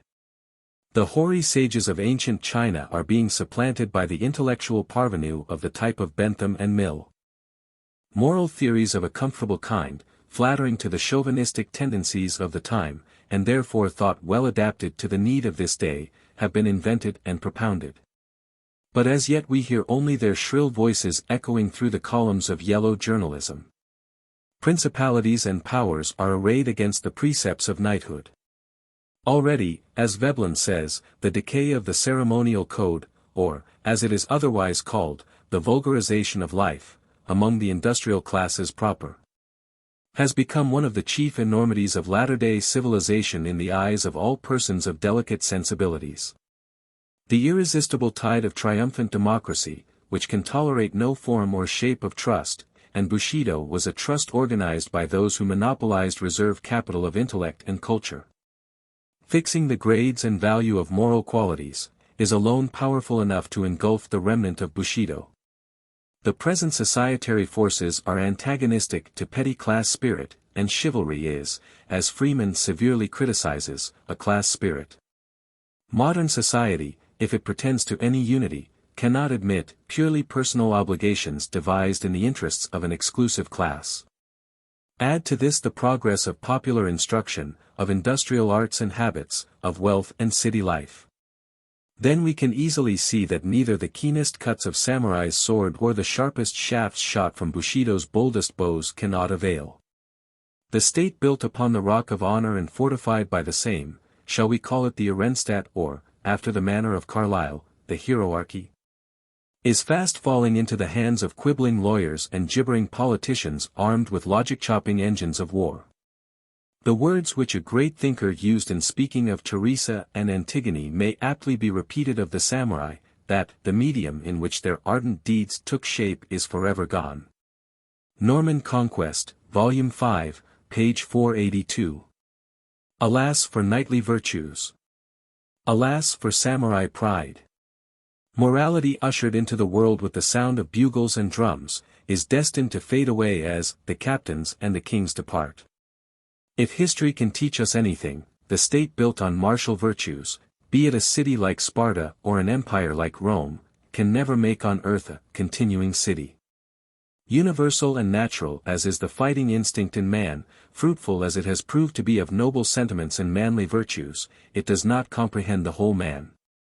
Beneath the instinct to fight there lurks a diviner instinct to love. We have seen that Shintoism, Mencius and Wanyang Ming, have all clearly taught it, but Bushido and all other militant schools of ethics, engrossed, doubtless, with questions of immediate practical need, too often forgot duly to emphasize this fact. Life has grown larger in these latter times. Callings nobler and broader than a warrior's claim our attention today. With an enlarged view of life, with the growth of democracy, with better knowledge of other peoples and nations, the Confucian idea of benevolence, dare I also add the Buddhist idea of pity, will expand into the Christian conception of love. Men have become more than subjects, having grown to the estate of citizens, nay, they are more than citizens, being men. Though war clouds hang heavy upon our horizon, we will believe that the wings of the angel of peace can disperse them. The history of the world confirms the prophecy that the meek shall inherit the earth. A nation that sells its birthright of peace, and backslides from the front rank of industrialism into the file of filibusterism, makes a poor bargain indeed. When the conditions of society are so changed that they have become not only adverse but hostile to Bushido, it is time for it to prepare for an honorable burial. It is just as difficult to point out when chivalry dies, as to determine the exact time of its inception. Dr. Miller says that chivalry was formally abolished in the year 1559, when Henry II of France was slain in a tournament. With us, the edict formally abolishing feudalism in 1870 was the signal to toll the knell of Bushido. The edict, issued 2 years later, prohibiting the wearing of swords, rang out the unbought grace of life, the cheap defense of nations, the nurse of manly sentiment and heroic enterprise. It rang in the new age of sophisters, economists, and calculators. It has been said that Japan won her late war with China by means of Murata guns and Krupp cannon. It has been said the victory was the work of a modern school system, but these are less than half-truths. Does ever a piano, be it of the choicest workmanship of Urbar or Steinway, burst forth into the rhapsodies of Liszt or the sonatas of Beethoven, without a master's hand? Or, if guns win battles, why did not Louis Napoleon beat the Prussians with his mitrailleuse, or the Spaniards with their Mausers, the Filipinos, whose arms were no better than the old-fashioned Remingtons? Needless to repeat what has grown a trite saying that it is the spirit that quickeneth, without which the best of implements profiteth but little. The most improved guns and cannon do not shoot of their own accord. The most modern educational system does not make a coward a hero. No. What won the battles on the Yalu, in Korea and Manchuria, was the ghosts of our fathers, guiding our hands and beating in our hearts. They are not dead, those ghosts, the spirits of our warlike ancestors. To those who have eyes to see, they are clearly visible. Scratch a Japanese of the most advanced ideas, and he will show a samurai. The great inheritance of honor, of valor and of all martial virtues is, as Professor Cram very fitly expresses it, but ours on trust, the fief inalienable of the dead and of the generation to come. And the summons of the present is to guard this heritage, nor to bate one jot of the ancient spirit. The summons of the future will be so to widen its scope as to apply it in all walks and relations of life. It has been predicted, and predictions have been corroborated by the events of the last half-century, that the moral system of feudal Japan, like its castles and its armories, will crumble into dust. And new ethics rise phoenix-like to lead new Japan in her path of progress. Desirable and probable as the fulfillment of such a prophecy is, we must not forget that a phoenix rises only from its own ashes, and that it is not a bird of passage, neither does it fly on pinions borrowed from other birds. The kingdom of God is within you. It does not come rolling down the mountains, however lofty, it does not come sailing across the seas, however broad. God has granted, says the Quran, to every people a prophet in its own tongue. The seeds of the kingdom, as vouched for and apprehended by the Japanese mind, blossomed in Bushido. Now its days are closing, sad to say, before its full fruition, and we turn in every direction for other sources of sweetness and light, of strength and comfort, but among them there is as yet nothing found to take its place. The profit and loss philosophy of utilitarians and materialists finds favor among logic choppers with half a soul. The only other ethical system which is powerful enough to cope with utilitarianism and materialism is Christianity, in comparison with which Bushido, it must be confessed, is like a dimly burning wick which the Messiah was proclaimed not to quench but to fan into a flame. Like his Hebrew precursors, the prophets, notably Isaiah, Jeremiah, Amos and Habakkuk, Bushido laid particular stress on the moral conduct of rulers and public men and of nations, whereas the ethics of Christ, which deal almost solely with individuals and his personal followers, will find more and more practical application as individualism, in its capacity of a moral factor, grows in potency. The domineering, self-assertive, so-called master morality of Nietzsche, itself akin in some respects to Bushido, is, if I am not greatly mistaken, a passing phase or temporary reaction against what he terms, by morbid distortion, the humble, self-denying slave morality of the Nazarene. Christianity and materialism, including utilitarianism, or will the future reduce them to still more archaic forms of Hebraism and Hellenism, will divide the world between them. Lesser systems of morals will ally themselves on either side for their preservation. On which side will Bushido enlist? Having no set dogma or formula to defend, it can afford to disappear as an entity. Like the cherry blossom, it is willing to die at the first gust of the morning breeze. But a total extinction will never be its lot. Who can say that Stoicism is dead? It is dead as a system. But it is alive as a virtue, its energy and vitality are still felt through many channels of life, in the philosophy of Western nations, in the jurisprudence of all the civilized world. Nay, wherever man struggles to raise himself above himself, wherever his spirit masters his flesh by his own exertions, there we see the immortal discipline of Zeno at work. Bushido as an independent code of ethics may vanish, but its power will not perish from the earth, its schools of martial prowess or civic honor may be demolished, but its light and its glory will long survive their ruins. Like its symbolic flower, after it is blown to the four winds, it will still bless mankind with the perfume with which it will enrich life. Ages after, when its customaries shall have been buried and its very name forgotten, its odors will come floating in the air as from a far-off unseen hill, the wayside gaze beyond. Then in the beautiful language of the Quaker poet, the traveler owns the grateful sense of sweetness near, he knows not whence.